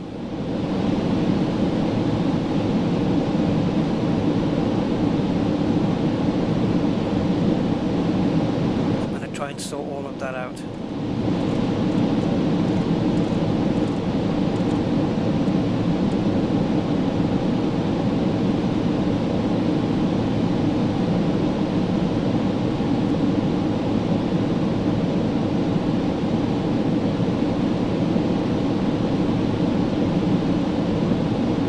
Now, does that mean it's going to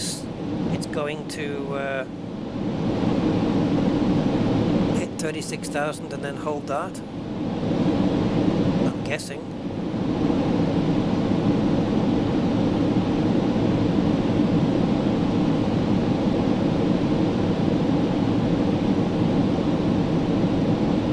We're not breaking the sound barrier at the moment, but maybe we can look at that once we get ourselves sorted.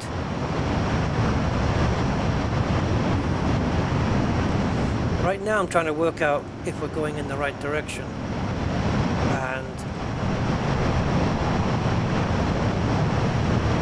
kind of, sort of, but I don't know why the plane's constantly wanting to go to the left when the correct is to go to the right.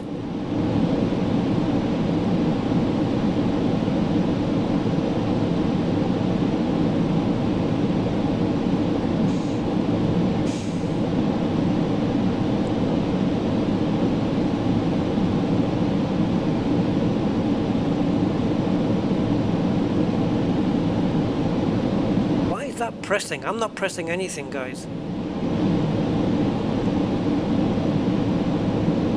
There's some weird stuff going on here.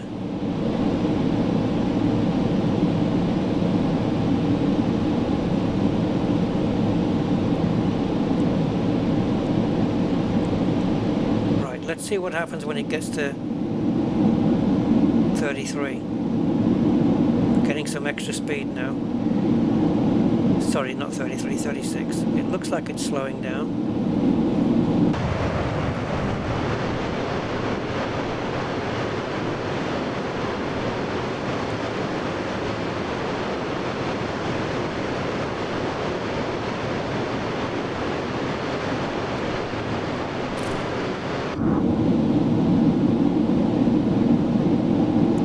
When this hits 36, I'm hoping it's going to stop.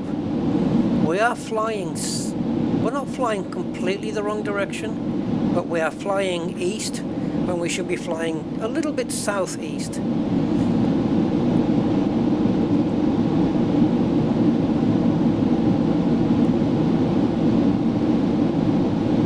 No, don't worry, I just want to hit 36,000 for the moment to see where we are. Just to make sure the plane's doing what I'm telling it to do, and then we'll get up to 50. Time.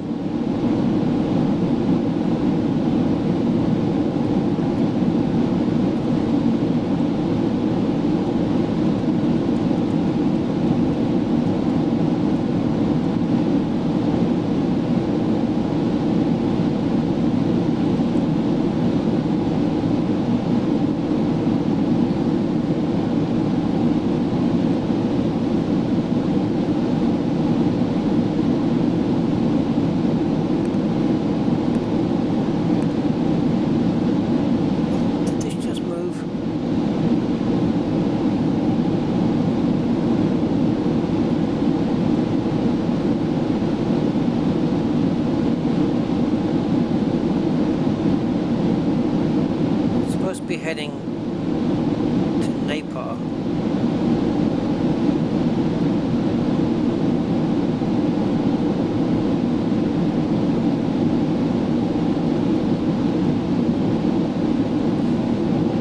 me, it doesn't look like it's following the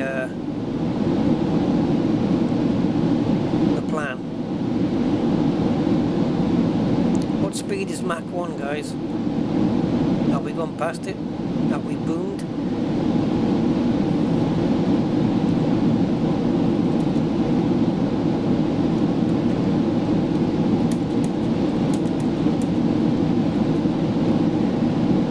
...661 knots is Mach 1. Really?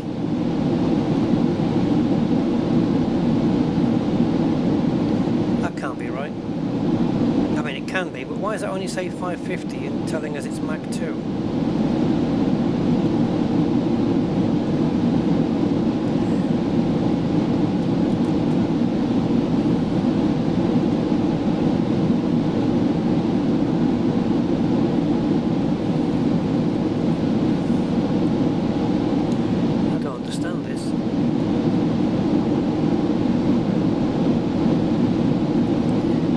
Gone past Mach 1 then, and airspeed is 330.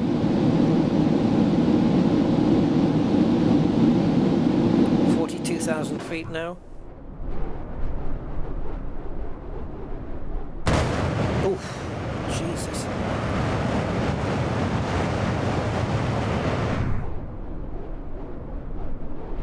Yeah, nothing. Electric vehicle, combustion vehicle.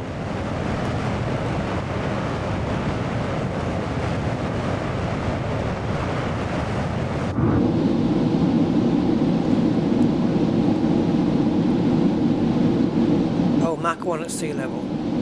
Gotcha.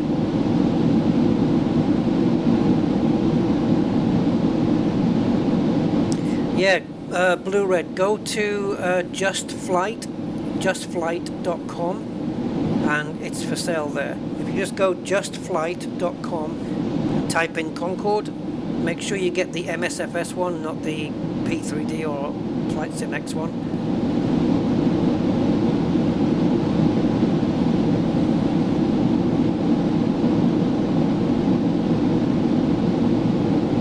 So I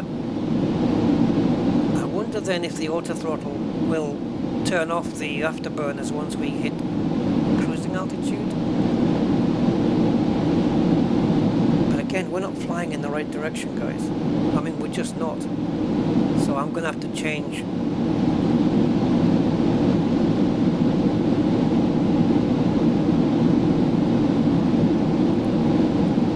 How come I'm moving a button and nothing's changing?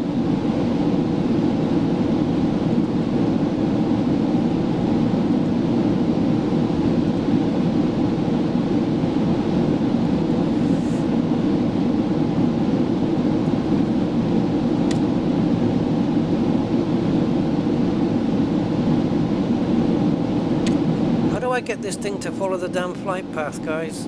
It's not doing it. I've got INS on, and it's certainly not following the flight path at all.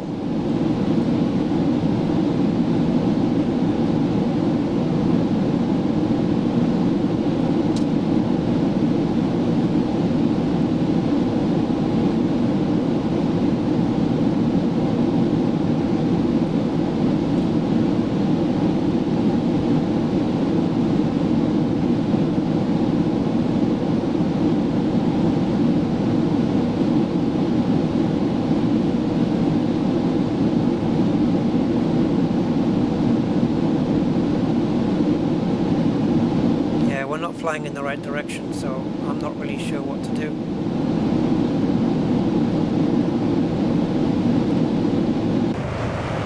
We're holding at 50,000 feet.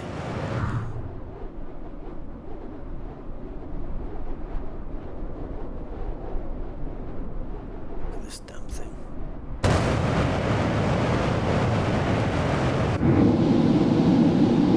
I don't think we're going to get it landed. I can't fly.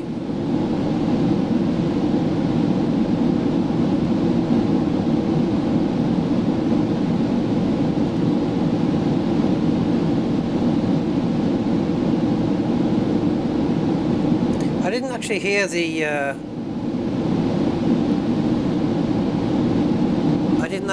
afterburner, the sound barrier thing. I didn't actually hear that.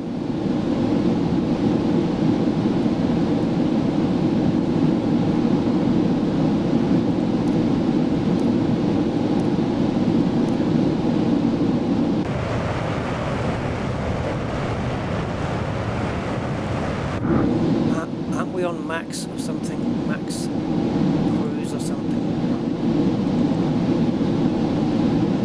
I don't really want max cruise though, do I? I'm trying to turn these off now, but I can't. I have got them switched off here, I think. No. They were.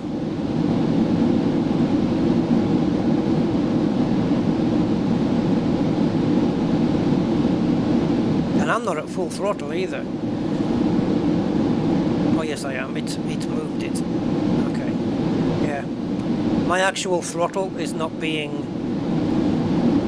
It's being ignored completely, so the autopilot's got hold of that. But we're not going to make it to where we're supposed to go, guys, because we're flying in the wrong direction. It's not bad. It's not bad, Jason, not at all. I just need to know how to fly it. And right now, I can't figure out why I've got INS here, but it's not following the flight path at all. So I'm wondering if to take over and get it back towards the flight path, and then maybe it'll engage it after that. Is it because we're too far away from the flight path that it's not engaging it?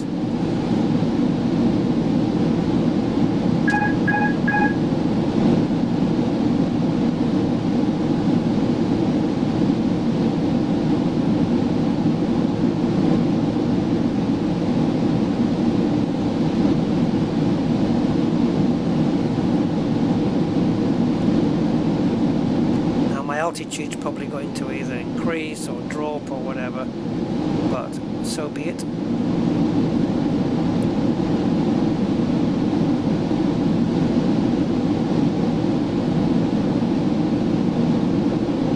I fully expect this flight to fail, so I'm going in with that expectation. If it doesn't, hey, big bonus.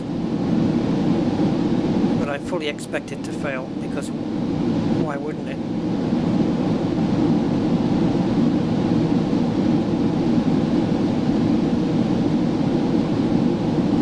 I need to reboot this computer, obviously, because there's something wrong with it.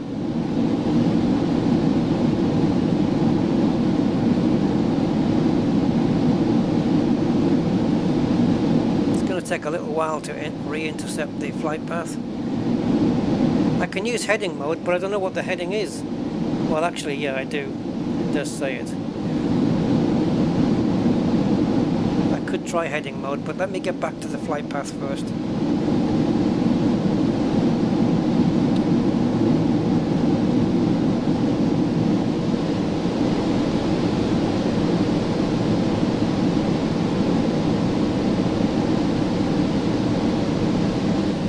Just trying to pull myself up to be level again.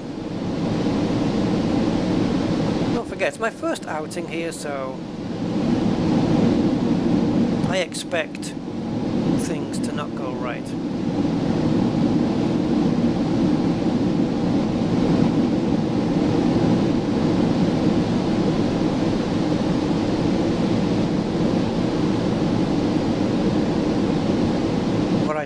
What I'm not expecting or not wanting is the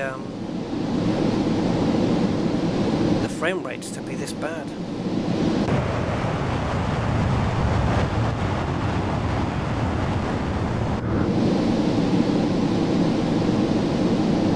But as a flying experience, once I get to know the plane better, I think it's going to be amazing.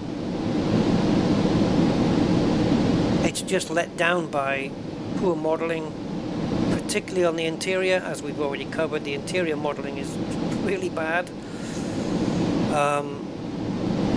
Yeah, we're halfway to Milan already, for God's sake. I mean, we should be probably descending now.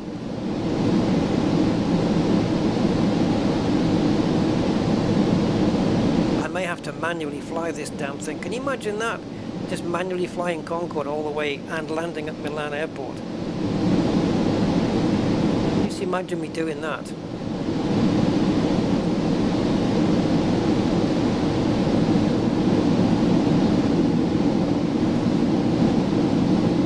Right, where's my heading? Here, right?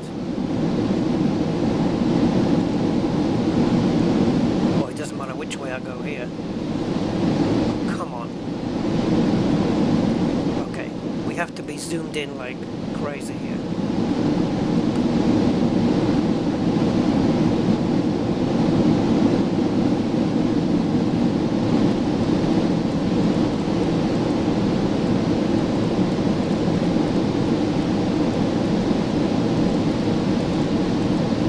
You can't go max on the mouse wheel either. It's a very slow process.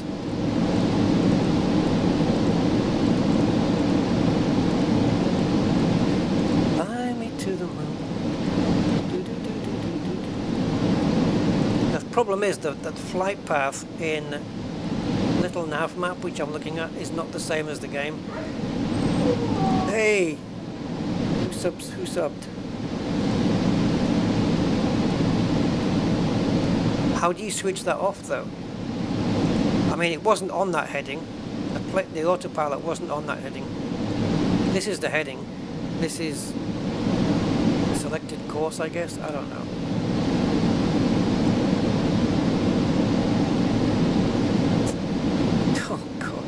Subscribed. Yeah, of course you did. Why wouldn't you? You can come and take the piss out of all my streams then. And then I'll just have to ban you if you do it again. If you've got some decent comments to make, by all means, you know, just don't be an asshole. But if you're going to be, then yes, I will ban you. And there's no coming back from a ban in my channel. One strike and you're done. So it's up to you. But thanks for your subscription. Appreciate it. Unless you unsubscribed straight after. Right, there's my flight plan. Path, ban, path, blah, blah, whatever. So we need to get on there and then take this heading here. And we're dropping altitude, of course. Which I think we should anyway, but let's bring it down.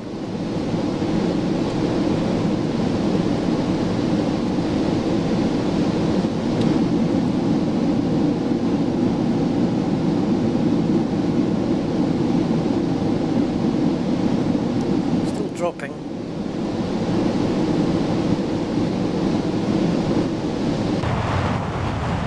I don't know why it's dropping. I don't understand the plane, if I'm honest. I've told it to acquire this altitude and it will not do it.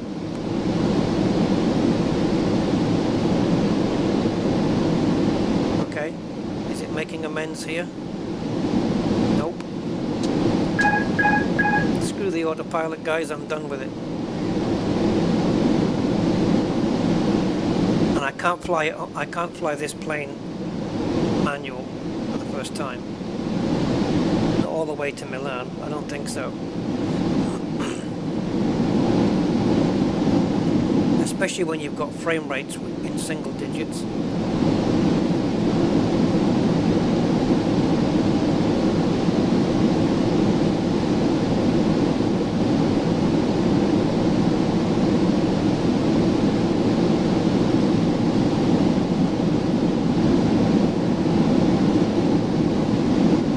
Honestly, the altitude in this thing increases and decreases so rapidly, it's crazy. I'm going to see if I can level the thing out.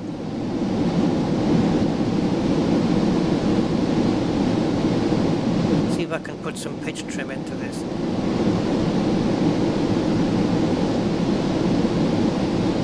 why the frame rates are so bad. I guess I must have something going on my PC. I think it's my PC that's causing the issue.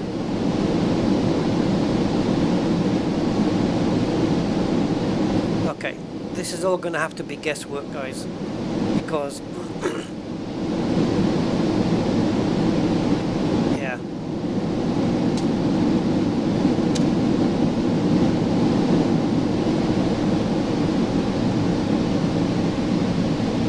I can't believe I'm going to fly this manually, it's crazy. But the autopilot just is something I need to learn how to work.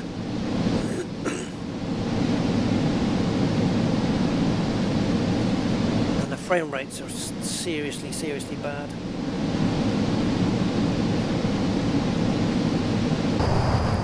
But the flying experience, I do like it. I think the plane flies nicely. The only thing letting it down is the frame rates, which I'm assuming, hopefully are not attached to the plane. I'm not sure quite why we're not turning as much as I would like. You see how bad the frame rates are, guys? I don't know what that is. Yeah, airspeed is high. I'm just going to go into idle. It's weird because we're ascending now. I don't have auto throttle on. I don't have afterburners on. If anything, we should be slowing down.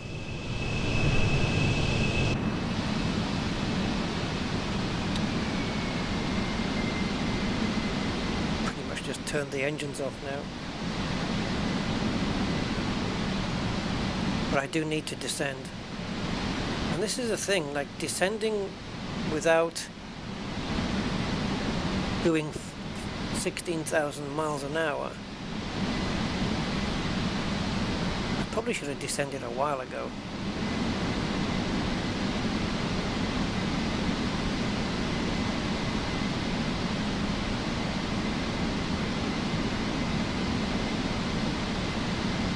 Hopefully the airspeed will die down once we level up.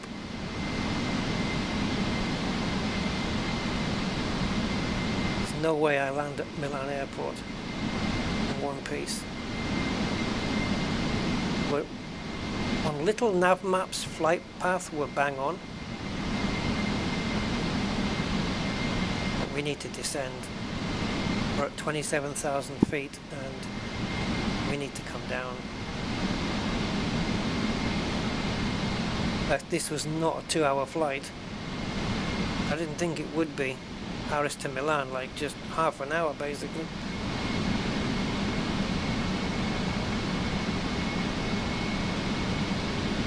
We've got see speed brakes as well would help. I don't know where they are. I know where they should be.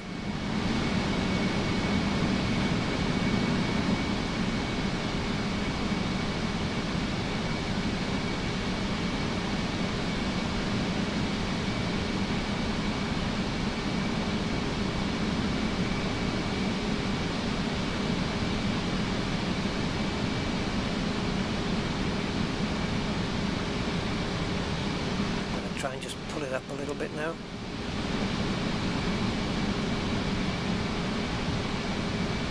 I'm going to stabilize my pitch trim, but I'll just stay on this course, guys. I've only got one more turn to make for the approach into the airport. I don't know, Jim. No idea. I mean, I'm having trouble working the autopilot. So I have no idea what my landing weight is, or even if it's going to make any difference to the landing. You know, the way it's simulated. I have no clue.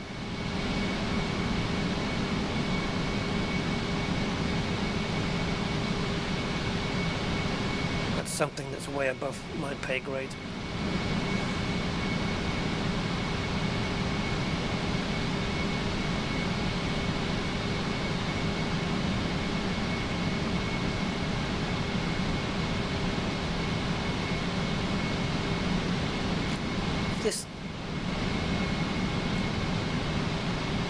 Concorde hasn't got flaps. How are we slowing this down? What the hell? Okay, it's got something then.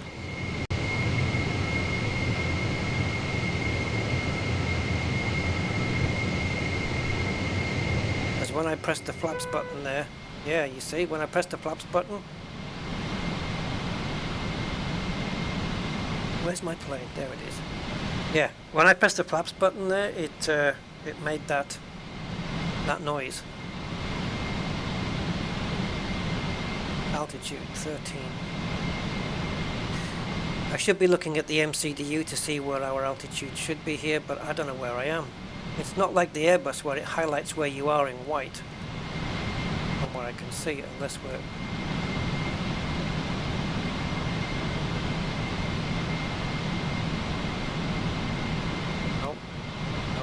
No idea.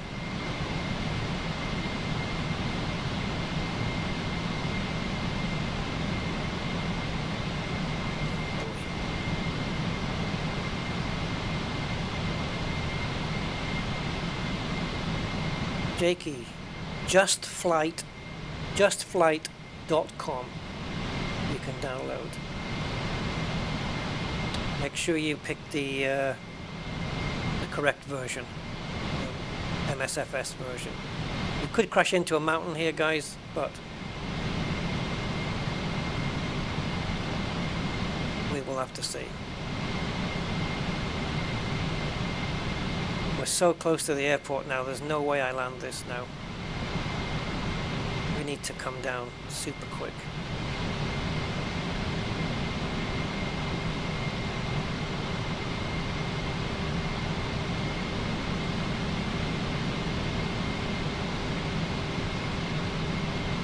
We're going to overshoot the airport, I think. I don't think this plane, even Concorde, can descend quick enough. Maybe. If I don't have visibility, I'm going to turn it on, because landing Concorde is going to be hard enough. But to do it without being able to see where you're going, no. We're pretty much over the runway shortly, and I can't slow this damn thing down. So yeah, we may have to do a turnaround or something. Go around, whatever it's called.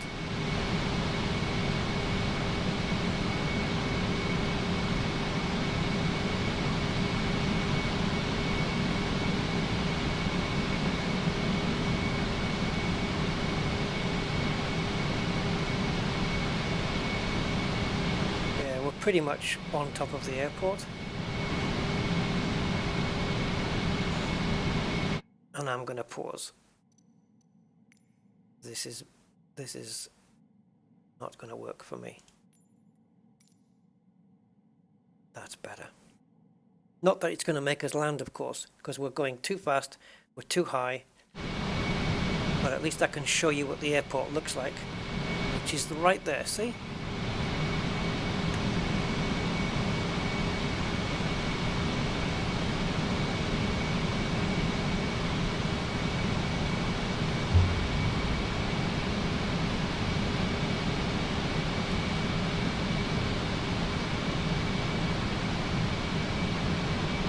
No way we bring this in. I can't get over there.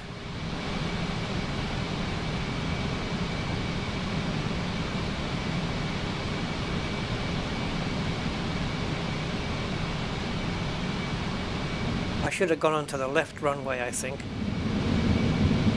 Oh, do hurry up.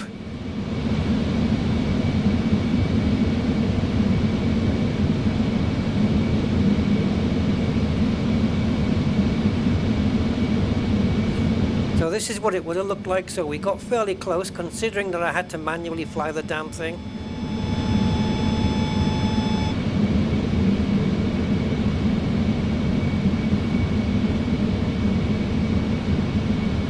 I'll do my best, guys, but hey, it is what it is.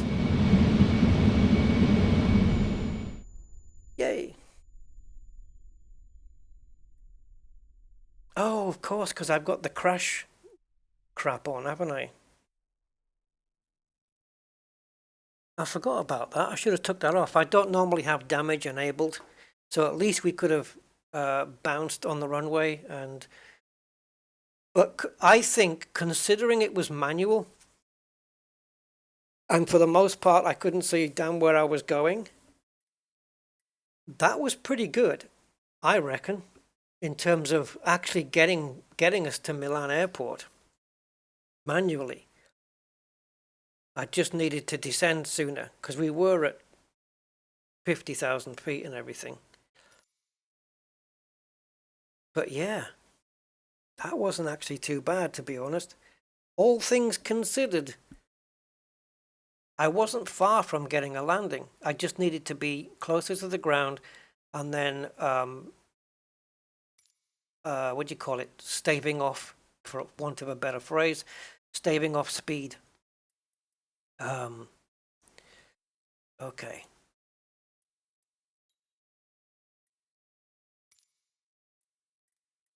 Not bad.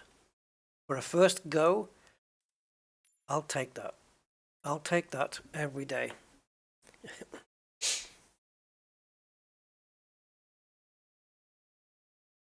Of course, Just Flight is a safe place to download. Of course it is.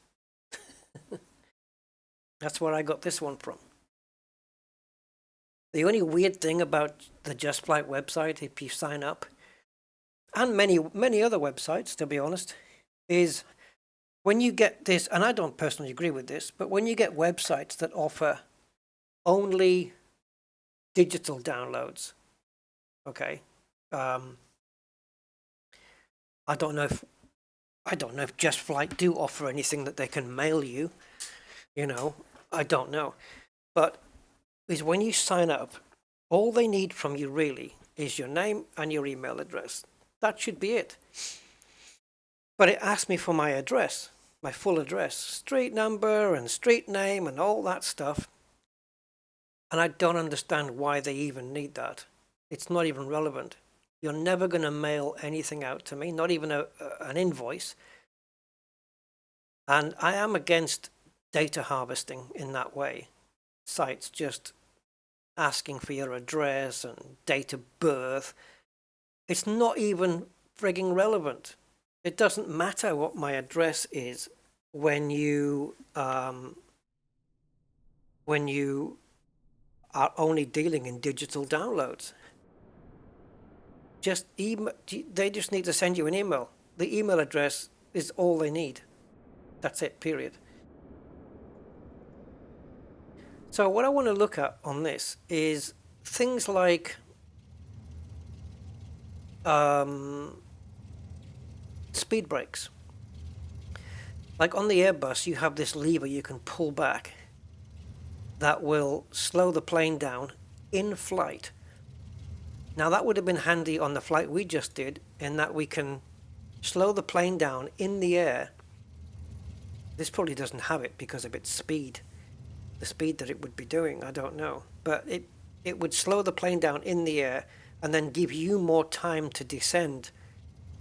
Because you would literally have more time to do that. But I don't know if this has it. Flight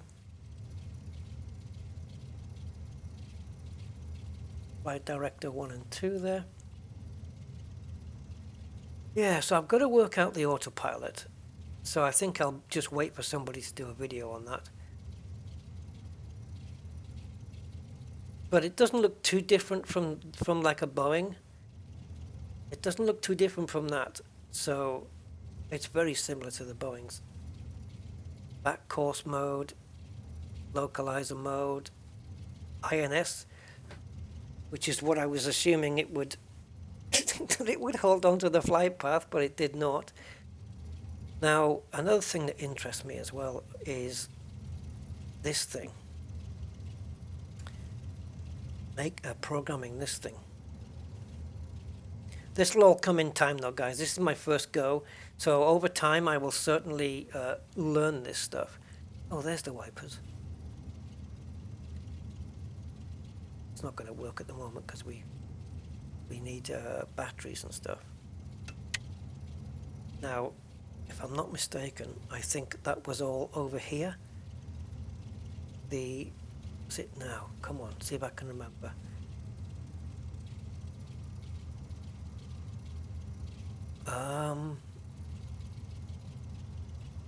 Yeah, there was a switch that did it was a green light that came on for external power. I'm sure it's around here. Where was it now? Just trying to remember where it was, because if I have a memory of this stuff. Don't know what that sound is outside. Air bleed. Fuel heaters.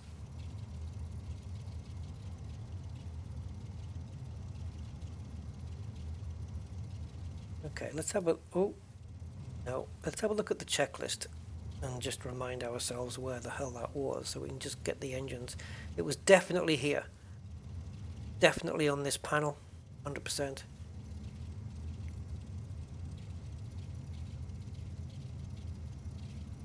So it would be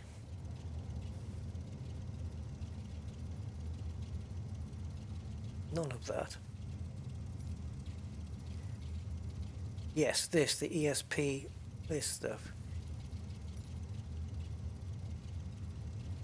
Ah, you're over there, you swine. So it's there's the external power. Now, does that give us power on the MCDU? No.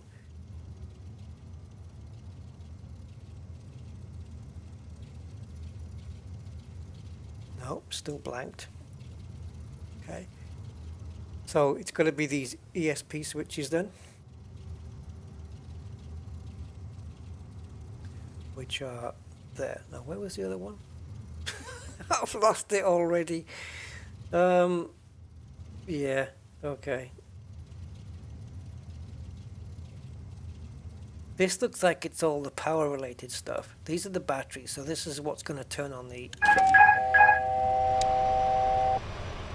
Now, where was that lighting thing? So I know that these are down by this big dial where it says battery A and B. So that's easy to remember, but I want to turn this one on as well, which is up by the red switches, just above in the middle, by the post-it note. Okay, so it's that, and then and then the two ESPs by these two small dials, the two battery switches. That gets the plane on. Okay. I think the textures on the interior are not too bad. They're no worse than a lot of other planes. See, look, my mouse is going funny again, look. And if I do Alt-Tab, it's back to... Is it back to normal? I don't know. Sometimes it can be. Let me just switch to...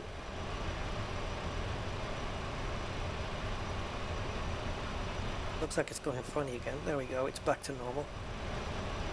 Okay. So, flight plan. Yeah, I don't think it looks that bad, to be honest. I've seen worse. It's certainly not the worst.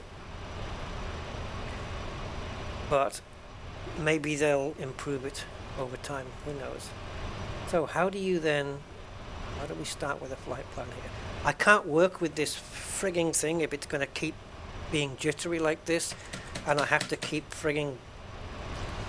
Let me close down some apps in the background, because I do have a few things running. I've got Adobe Acrobat running because of the manual. I've got Photoshop running because of my thumbnail on my stream.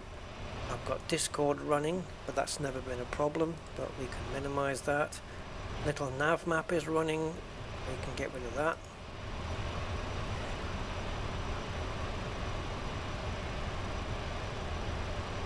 And the checklist.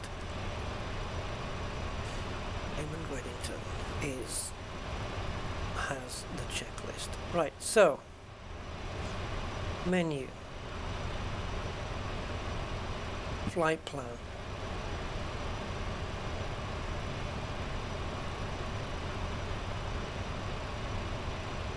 Do you know what's throwing me off here? Oh, okay, the letters are like this. Oh my god, no, it's so old. So, alright, so destination. Alright, so if I want to file L, do I just wait and then it goes to the next one, like, or is it? Yeah, I do. It's just like the old phones, LF, and a pause, P, and pause, and then G. Whoops, went past it. Oh, you swine.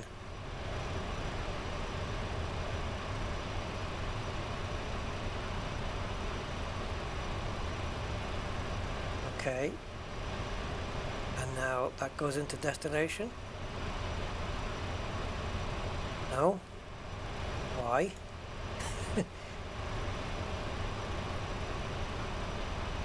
Is there a place? Is there somewhere else I can put this? Other than the flight plan, for God's sake? I've got no idea. Does any of this do anything? I don't think so. I mean, it does, but I don't know what it does. It's not changing anything on this display, is it?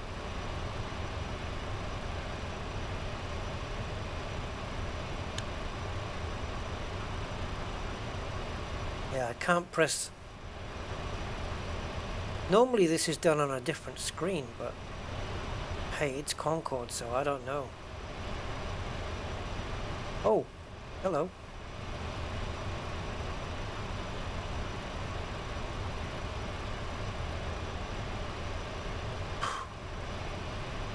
I mean,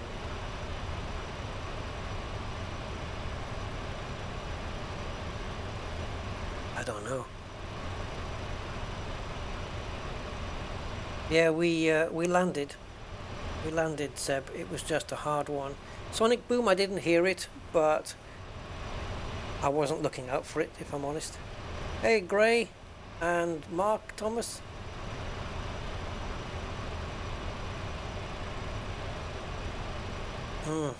Sorry for the late call out there. Normally there's a section where you would put source and destination airports. Let's call it source and destination. Your current position,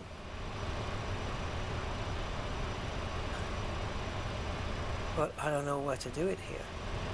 So position monitor, reference airport. Okay, well, where are we? We're at London Heathrow. So let's clear this, and we're going to go E, G, L, wait, 2, 3, L.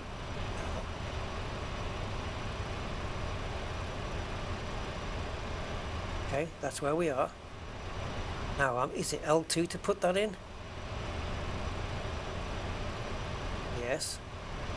Okay, gate. Oh, I can't remember. I can't remember the gate number. Okay. So this is where we are, our position. Set heading. That depends on the heading of the runway then.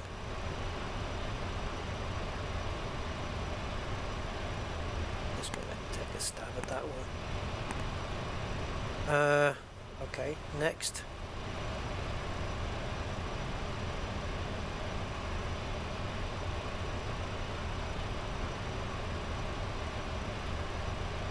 Let's have a look at this. GS. Glide slope? Is it? I don't know. Definitely gonna read the manual on this. Yeah.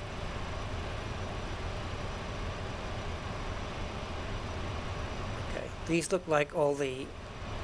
I don't know, I'm just guessing. Is this like on the Airbus where you have the ADIRs that link up with your global positioning? Okay, back to menu then. So IRS monitor, GPS monitor, direct to.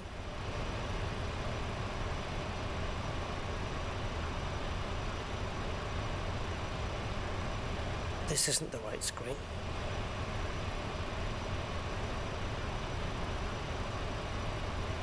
Where's the one for destination? Sure, it's not direct to, because how do you then feed in all the waypoints?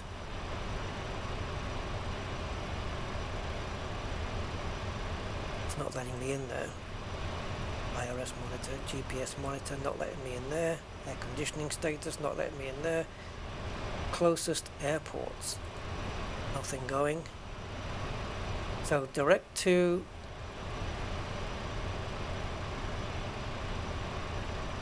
Okay, I don't know if it's going to work, but let's try. L F P G. That's not going to go in there.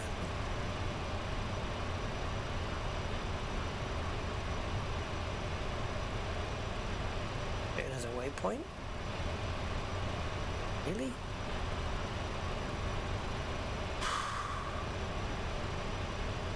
And then you would click this, I guess.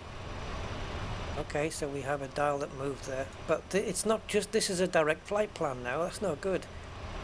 I guess that's where you feed in all the waypoints step by step until you, and then you end it with LFPG.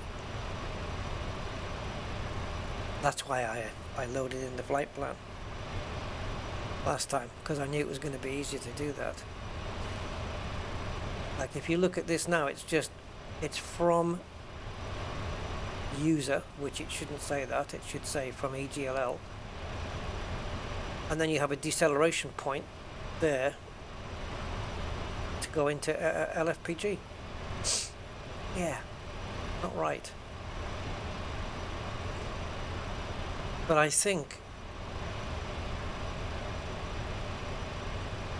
it looks like here you have to keep putting in, you do a waypoint, you add it, you do another waypoint, you add it.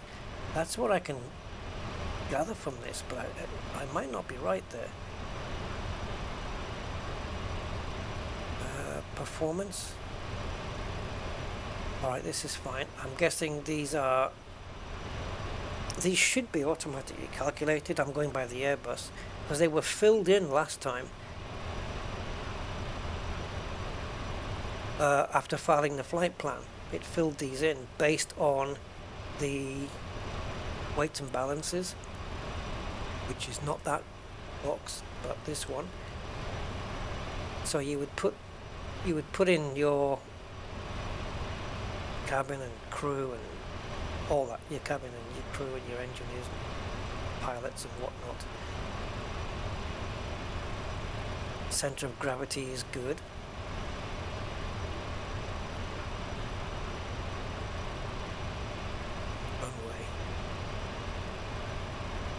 Would it accept 08 left?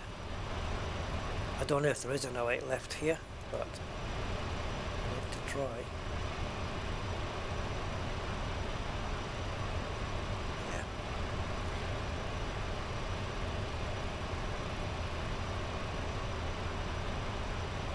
Not accepting it, probably because there isn't one. Or because I'm entering in wrong. I wanted to try and put the L in. I think that is super important. There we go. We'll accept that. Now, transition altitude 5,000. I'm assuming that's changeable. Whoops, that's clear.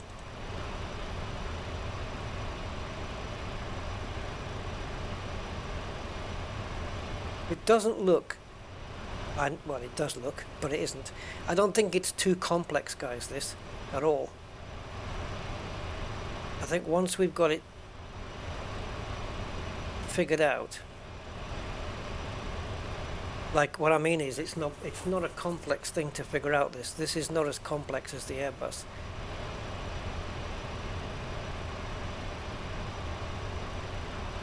Oh, this is what I want. The from to. Yes, this is what I'm after. It's on the data page. Oh, Christ. You've got the company route there. Flight number 267. Well done. I don't know where you got that from, but okay. I guess the sim. Not in database. Okay, this is what I want. Let's see if it accepts it, though. So if we're flying from Heathrow, we'll be flying from... Oh, stupid thing. It's like using a Nokia 3310 again. So we're flying from E, G, L, L, and now we want the slash, which I'm assuming is this, and it isn't. Oh no! Okay, maybe no slash then. Okay, it just assumes that it's four letters, as all the ICAOs are, and the next is going to be L. This is just pure guesswork, guys, just experimentation. LF, P, G. Okay, so EGLL, LFPG, that's Heathrow to Paris. Not in database. You swine. Does it want that slash? And if so, where the hell's that? It looks like it's under the O there. It is. But why wasn't it accepting it? Okay, let's clear the last 4. See, it's just got O there. It's not doing the slashy bits.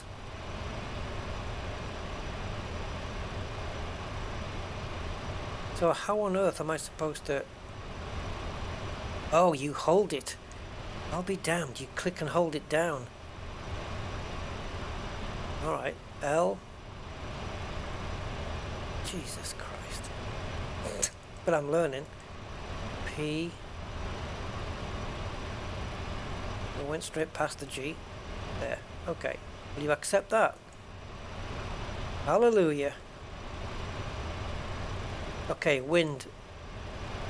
I don't know. Let's say, does it want it in the format of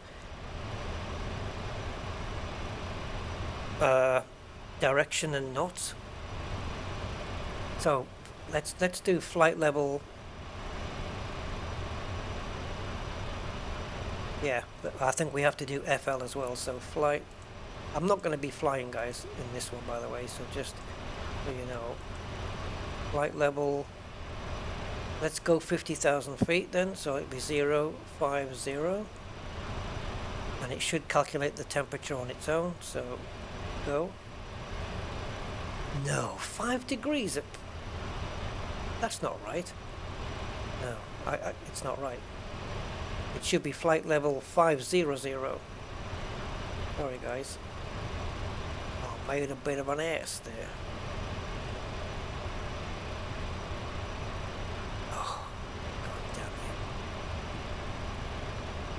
So F, you can be really quick on this. Flight level 500.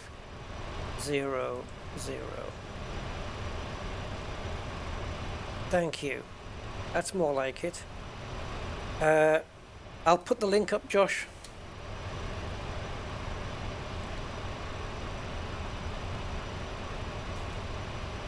Just go to justflight.com and you can get it from, or you can just Google.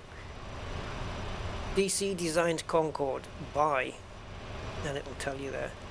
Cost index. A Concorde? No idea. Let's go with 0.15, what the Airbus does. Okay. So it looks like, now the wind thing, is this a separate menu? I can't put anything in here, but let's try 270 degrees. At 8 knots. Yeah, it doesn't take that. So I'm not sure what to do with this one.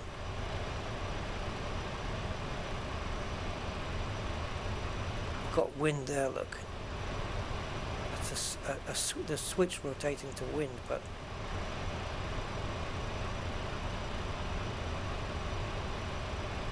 I don't know. I mean, it's got an arrow next to it, so that's why I assumed there might be a page in there, but there's also one there. But it's not accepting the format that you would normally use, which would be, you know, like the heading slash and then the speed, the wind speed. It doesn't seem to accept that there. But now we have the route. This is a direct route from A to B. Now where do you go to put the waypoints in? That would be back on here, on the here. And we go and we add waypoints in between now. And we just keep adding. We add it into there and then execute it and put the next one in, execute that. I really miss that map though, where you can see your flight path. Okay, Morn, take care, matey. How to turn off the co-pilot? Well, I guess you can do that in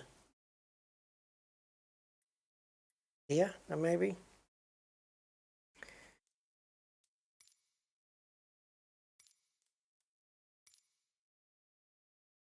Yeah, it's something. There is one somewhere, but it might not be here.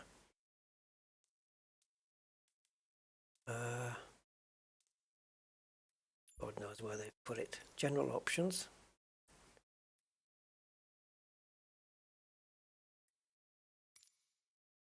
Okay, so you've got Copilot. I don't know, maybe there's a...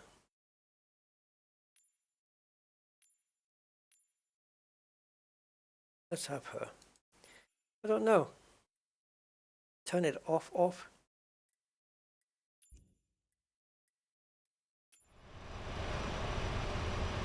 I don't know, I think it's better to have someone there though, but I'm not sure how you turn it off. There may be an option in, if reading the manual, there may be an option to do it.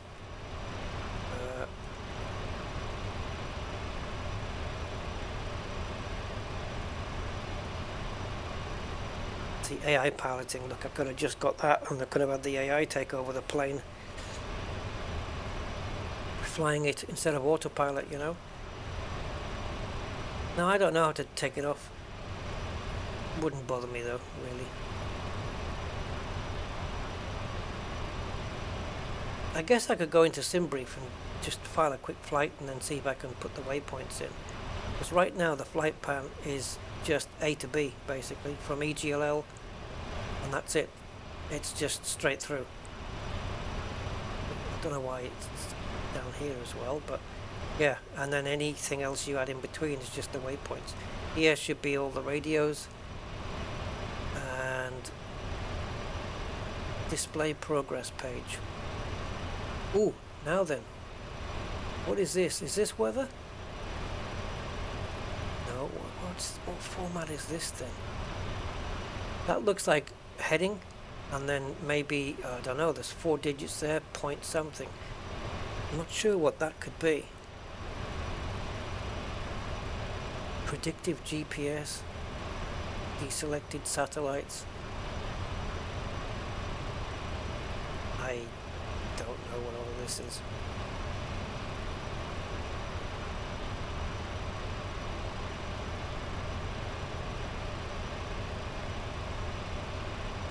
Like, I think the company route would be EGLLFP. It's basically this without the slash. EGLL LFPG should be the company route, I think. That's how it works on the Airbus. But we're not on the Airbus, I know. And this almost looks like a set of steps to go through almost. But some of these don't work. AC status doesn't work. Fuel prediction. Okay, well, we got that. That's important. That's more important than air conditioning. The radio navs. That's all working. Performance, yeah, that's working. We know that. Flight plan is and direct to. That's where you just literally tell the plane to just fly direct to this particular waypoint or airport. No matter where you are, they'll just turn around and fly to that particular place. Which is the same as this, essentially. Same screen. And then we have all these, but I don't know if this is changing anything anywhere. Change this button around, DME, position, and then we've got wind there as well.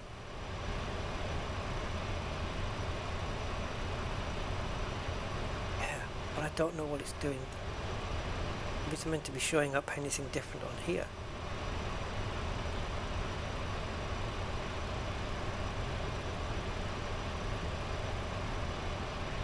Nope. Don't know how to work this part. And what the auto is for. Automatic what? Or manual what? I don't know. Certainly going to have to go through the manual, guys, but it's like I say, you download it on the Just Flight page. It doesn't come with the plane, but on the Just Flight page, when you go to buy it, before you buy it, you have the screenshots and the description and the price, and then it says the manual you can download here, and you can click that link and you can download the manual for this plane without even buying the plane. So it's on that screen, and then yeah. So okay, let's wrap this up. Thoughts? Well, kind of mixed. Okay. Apart from the fact that I didn't do so well on the flight for my first time because I couldn't work the autopilot, and I had to do the whole thing on my own, Concorde no less, and I got it pretty close to the airport. At least we got to the airport, and we were pointing directly towards the runway in the right direction, and I almost got the thing down if I'd done my due diligence a bit better. So in terms of the things that matter, which is what is it like to fly, and hold on. So what is it like to fly, and how's the cockpit? In terms of what it's like to fly, I think they've done a pretty decent job on it. I like the flying experience. It's certainly a plane I want to come back to, and I have been in new planes that I've bought that I haven't gone back to, and I should, but I haven't, and I should. Seeing as I bought them, I should. This is a plane I want to come back to, and I want to do that Heathrow to JFK flight. For the money, I'm happy with the flying experience. The sound of the engines, the way it flies, the way it taxis, all of that stuff. It's very sensitive, I find, though, especially with the pitch and stuff, but maybe, you know, I can iron that out or just get a bit more practice with it. That, which I think that's the most important thing, the flight experience, how you feel that the plane is flying, especially when you're doing it yourself. You're actually flying the plane yourself. And I think the textures in here are not too bad. They're not the best ever, but they're not the worst either. There's nothing like, they're not super sharp, and the glass, they don't have that lovely glass effect on the dials that you get on a lot of planes, where you can see reflections in the glass and it just looks really, really good. This doesn't seem to have any of that stuff, which is a little bit of a shame. I don't know what it's like at night. I haven't lit this thing up at night. So the actual dials, backlighting, I don't know what that's like. I've just, MSFS Gaming, I've just posted like 2 messages ago from me. It tells you where to get it from. justflight.com. So in terms of all that, this texturing, I'm okay with it. I don't have any beef with this. I mean, these buttons here with the black, you know, these buttons that just look at with the shadowing, that's pretty weak. I think that just looks like some kind of crappy textures, but like this button as well, and this one, I don't know what it's like in the real aircraft. almost looks marble, this thing. There's a lot of paint fading and stuff like that, which is okay, I suppose. I don't have any problem with it. So it's functional. There's everything that needs to be functional is functional. There's a few in-op buttons, but I don't think we'd ever use them. But the majority of stuff, like back here, is workable, and I like it. Yeah.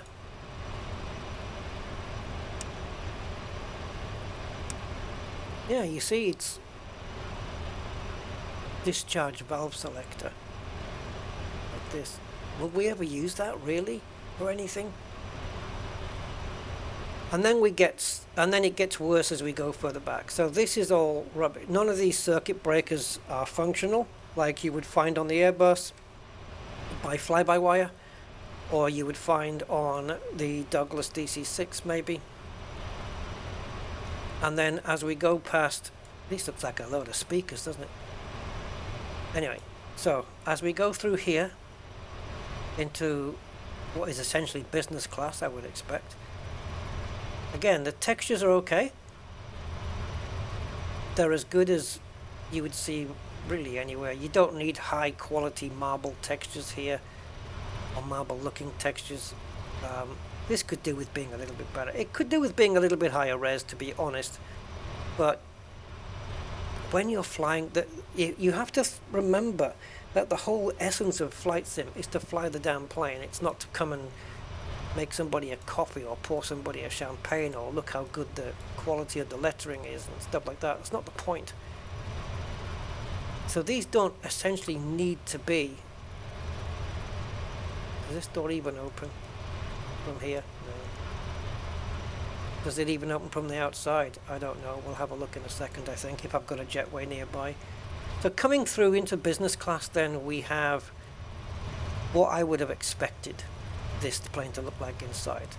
You know, not a lot of leg room. I didn't realize the windows were so high up, though. And are they really that high up? You have to like basically just get off your ass a little bit to look out the window. Yeah, I don't know, maybe.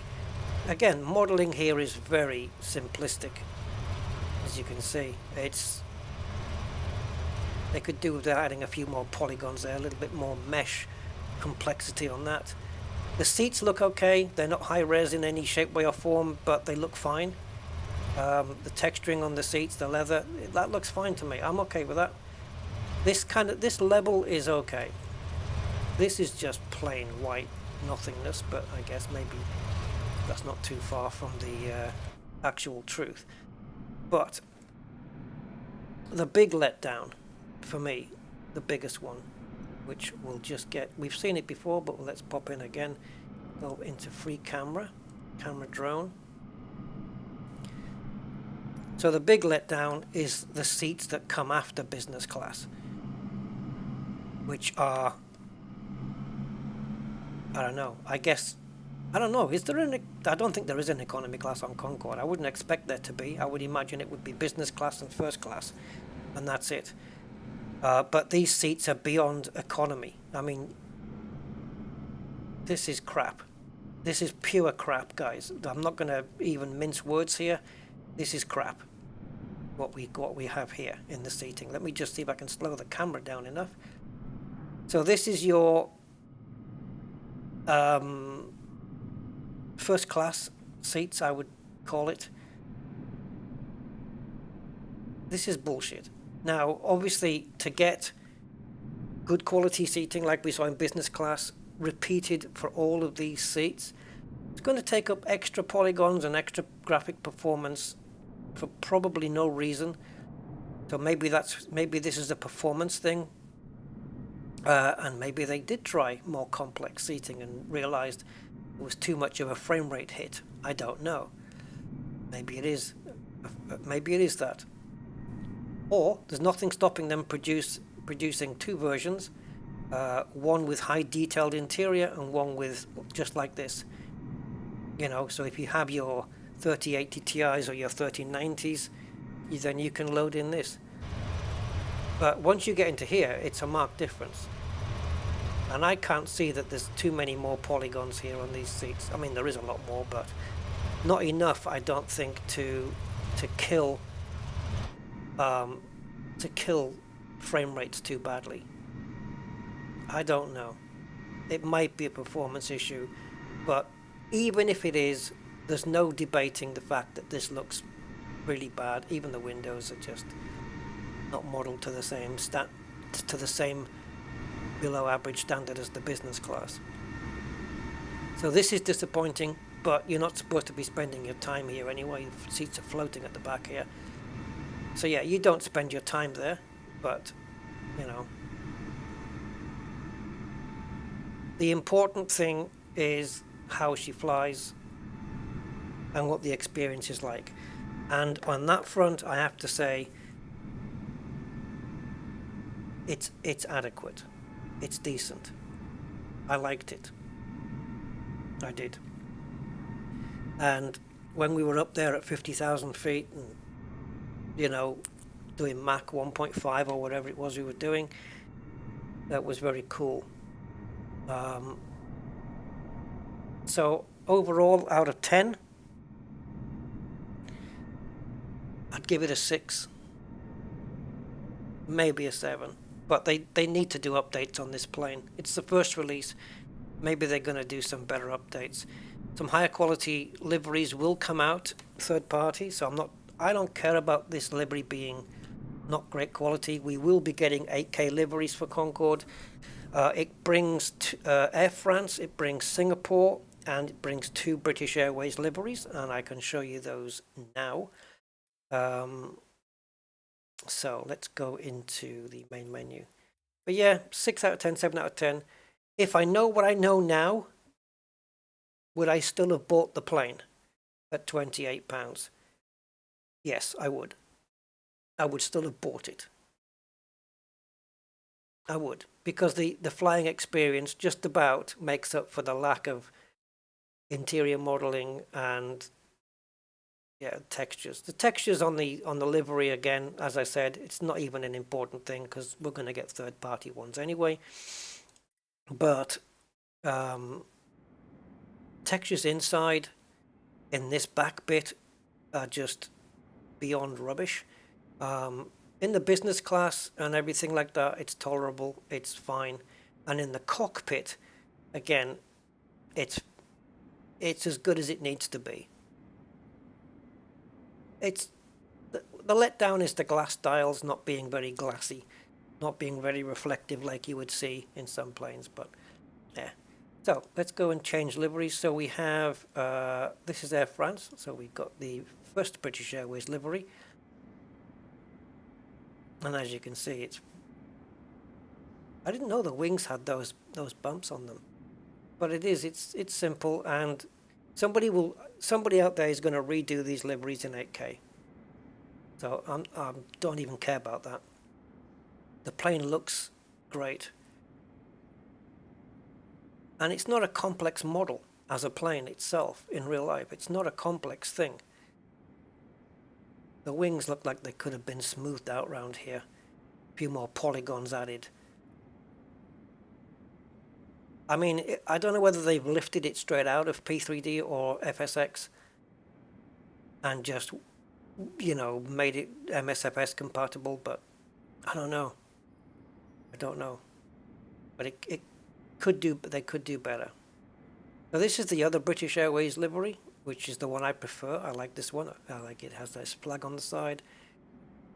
If I fly British Airways livery, I'll probably be using this one. And then we have Singapore, which is this one. I've never seen this livery on the real plane before. Still got British Airways on the side, but I like it. It looks cool. I like the blue and gold. Looks very nice on it. I've never seen this design on Concorde before, and it's nice. So if I've ever been tempted to do a transatlantic flight, guys, from Heathrow to JFK or vice versa, this would be the plane I would do it in, just simply because it's not going to take me 6 hours. It's going to take just over 3, and that's very doable in a live stream.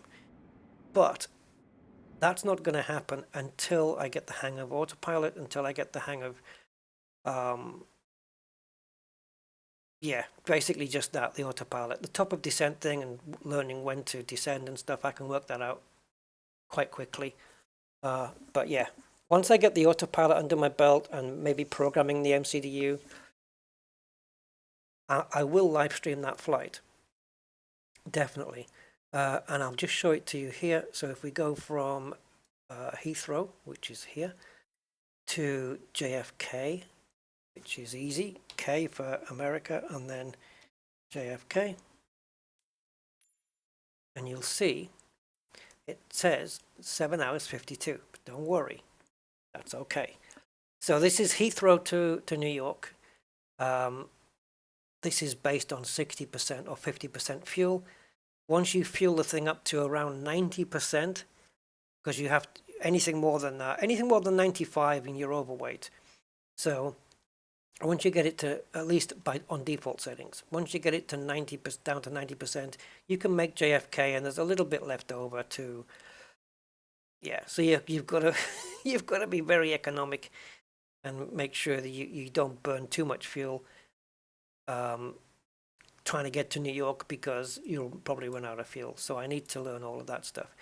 So we're on VFR. This is why we're looking at 7 hours 52. But if we want to get it down to 3, then we stick on high altitude airways, IFR.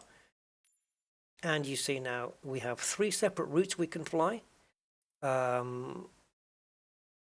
3 hours and 17. This is different from what I did earlier. There was a 3 hours 45 version that had 3,400 nautical miles. But so you've got, it's like a sat nav. It gives you three possible alternatives, and you can choose to go with, this is a quicker time, but it's got more nautical miles.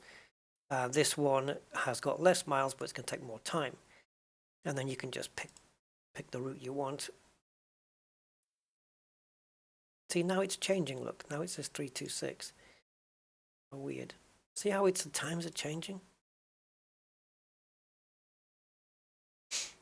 And this would be your route. And obviously doing it that way, this all gets programmed into the plane's MCDU. But it's nice to learn how to do it for yourself. And then if you come and click on the plane and go to weights and balances, you'll see if we go to 100%, we're overweight. And we've got the pilot and the crew and the business class. So I guess 10,050 there. So that's like what, 4 or 5 people there, and then however many people. It's 220 pounds multiplied by whatever these numbers are, or divided by, yeah. So if we fetch it down to 95, I think that is max. Yeah, 96 is too much. 95 is maximum takeoff weight. So I wouldn't really want to stick it there. So I'll probably put it down to 90. And now if we look back on the map now, you'll see that the circle has increased, and we can now make it to JFK. But there's only enough fuel to go, say, to Charlotte Douglas International. So you don't have a lot of more breathing room, so you've got to be just proficient on the fuel. And 3.5 hour flight, it's going to be basically just chit chat, because we're going to be on autopilot and just nattering our way through this until it's time to descend. But I think this is a flight I definitely want to do 100%. So yeah, just let me learn the plane. I'll try not to take too long, and we'll do it, because it does look good. I like the sounds. The sounds of the engines are good. Yeah, so that's pretty much it. That's Concorde. We'll definitely be flying this again, but I'm going to get myself a lot more proficient for the next time. But that was a first look, first attempt, Paris to Milan, and we almost got it on the ground properly. And had I not done the had I not set the damage controls, yeah, we would have just bounced on the ground. Thank you for your subscription. Didn't quite read the writing on the back. Gamerbolt. GamerBolt09, thank you for the sub. Appreciate that. Yeah, don't forget to ding the bell as well and leave a like and all that stuff. All that YouTubey stuff. Yeah, but I think I'm going to take off the crash damage because I did enable I enabled crash damage and I enabled the what's it called, the stress.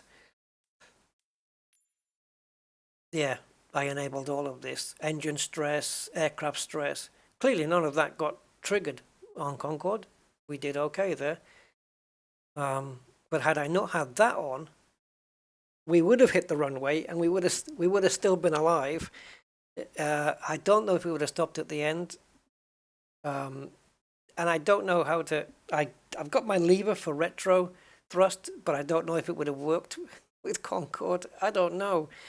I don't know enough about the plane, but it's going to be fun finding out. But I'd like to try maybe a short hop flight on my own, just somewhere where I can just take off and land fully manually, just to learn about landing the plane, really.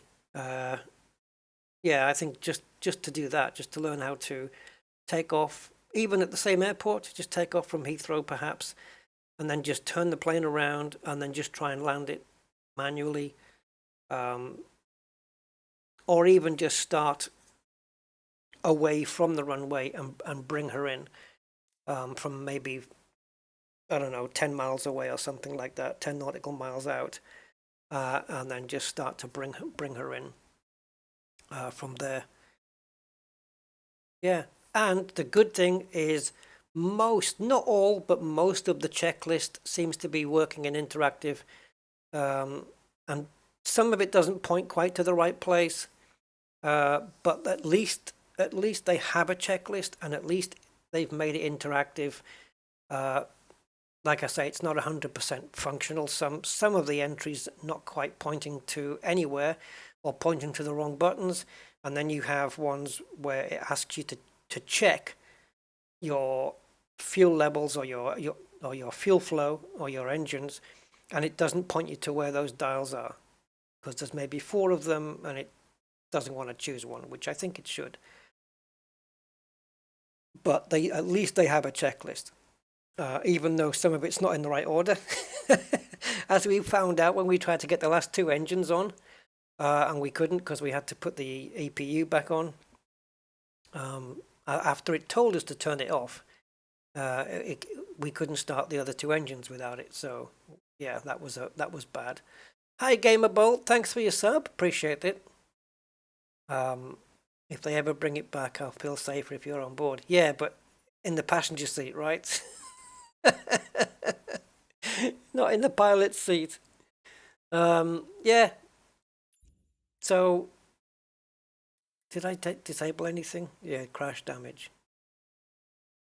See, the thing I don't like about the stress damage is if you pull a maneuver, let's say something goes wrong in the air with any plane, and you just want to, oh, let me just pull up and try and get out of this and carry on with my flight.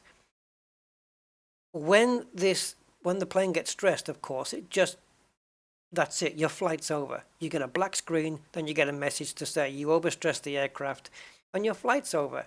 And it's like, oh, damn, I've got to start it all over again, which does kind of push you towards being more proficient and more careful.